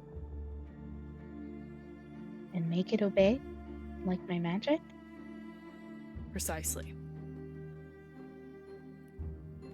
You dictate what you want. It will obey. In times before, you did not need this lesson. Something is holding you back in this time. Something's different. Many things are different. You have not yet mastered yourself. That is different. Your companion, he bargained with me. That is different.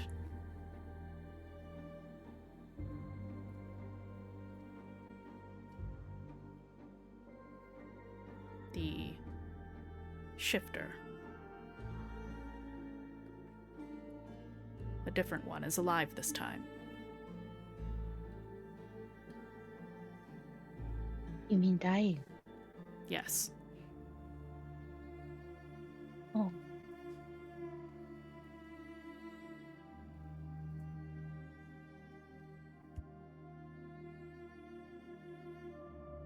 Is there anything else here that I can learn to help with the festering before I fix this? We still have a long way to go, and I don't know what corruption will come out of them, if it will then turn on us.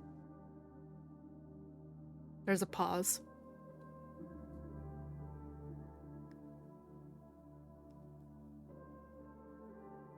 I am sorry to be the one to tell you that the festering will never disappear. What do you mean? They are an intrinsic part of the tapestry. And even if they could be removed, it is not my place. Well, then Worlds. what are we doing here? Worlds rise and fall. Time goes on. Time starts anew.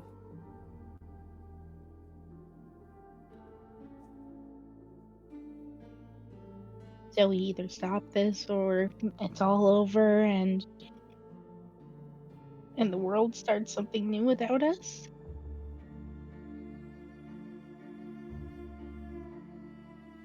That is not for me to say.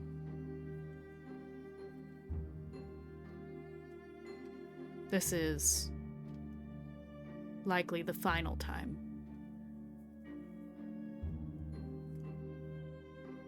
Okay, no pressure.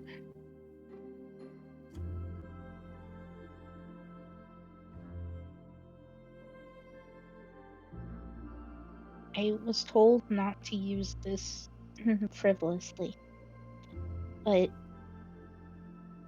if I change time for this moment, is that it? If I try again, will I ruin everything?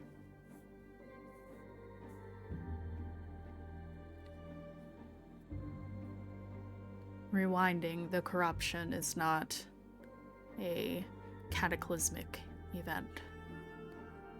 Letting it spread is. So worthy of using the timepiece for. Correct.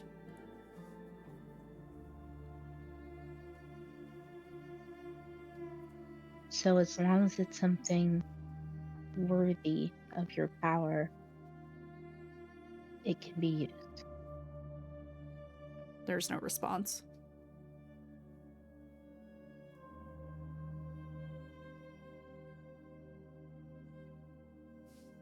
Thank you. The pen sets itself down. And you watch as the words begin to fade from the page. Oh, that is cool. Okay. Okay. I can do this. I can do this. Do I still have the timepiece? I guess I never Yep, you're holding thought it. about that. Would you carry Yep. it around? Okay. Great. It's still around your neck. Yeah.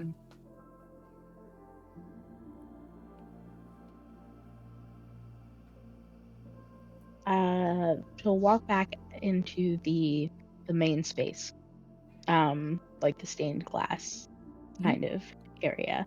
Yeah. And standing in the middle there, like when she first arrived, she'll lift up the timepiece and look at it, like watch it as she turns it, but rather than really paying attention to the turns, she'll say, I need to go back and stop the corruption of the Maidens of Loch. As you do, the timepiece begins to move quickly again. and you can see the illusion of the building that you thought you were in shatter like glass. And you are now in a space in which you can see many versions of yourself. You can see versions where... Actually, one thing that is consistent throughout every version of you is that you are unique. You are a blue fire genasi. Hairstyles differ, body type differs, masculine, feminine, androgynous. You see versions where you look more like Dante, but the blue fire remains.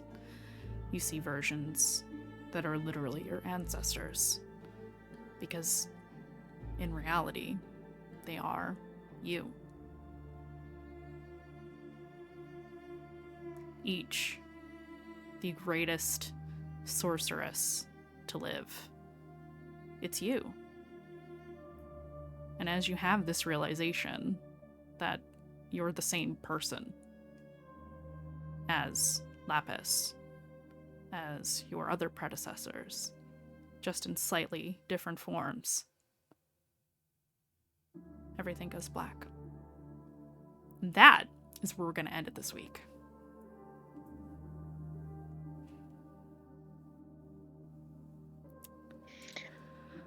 Endless void of falling cliffhanger.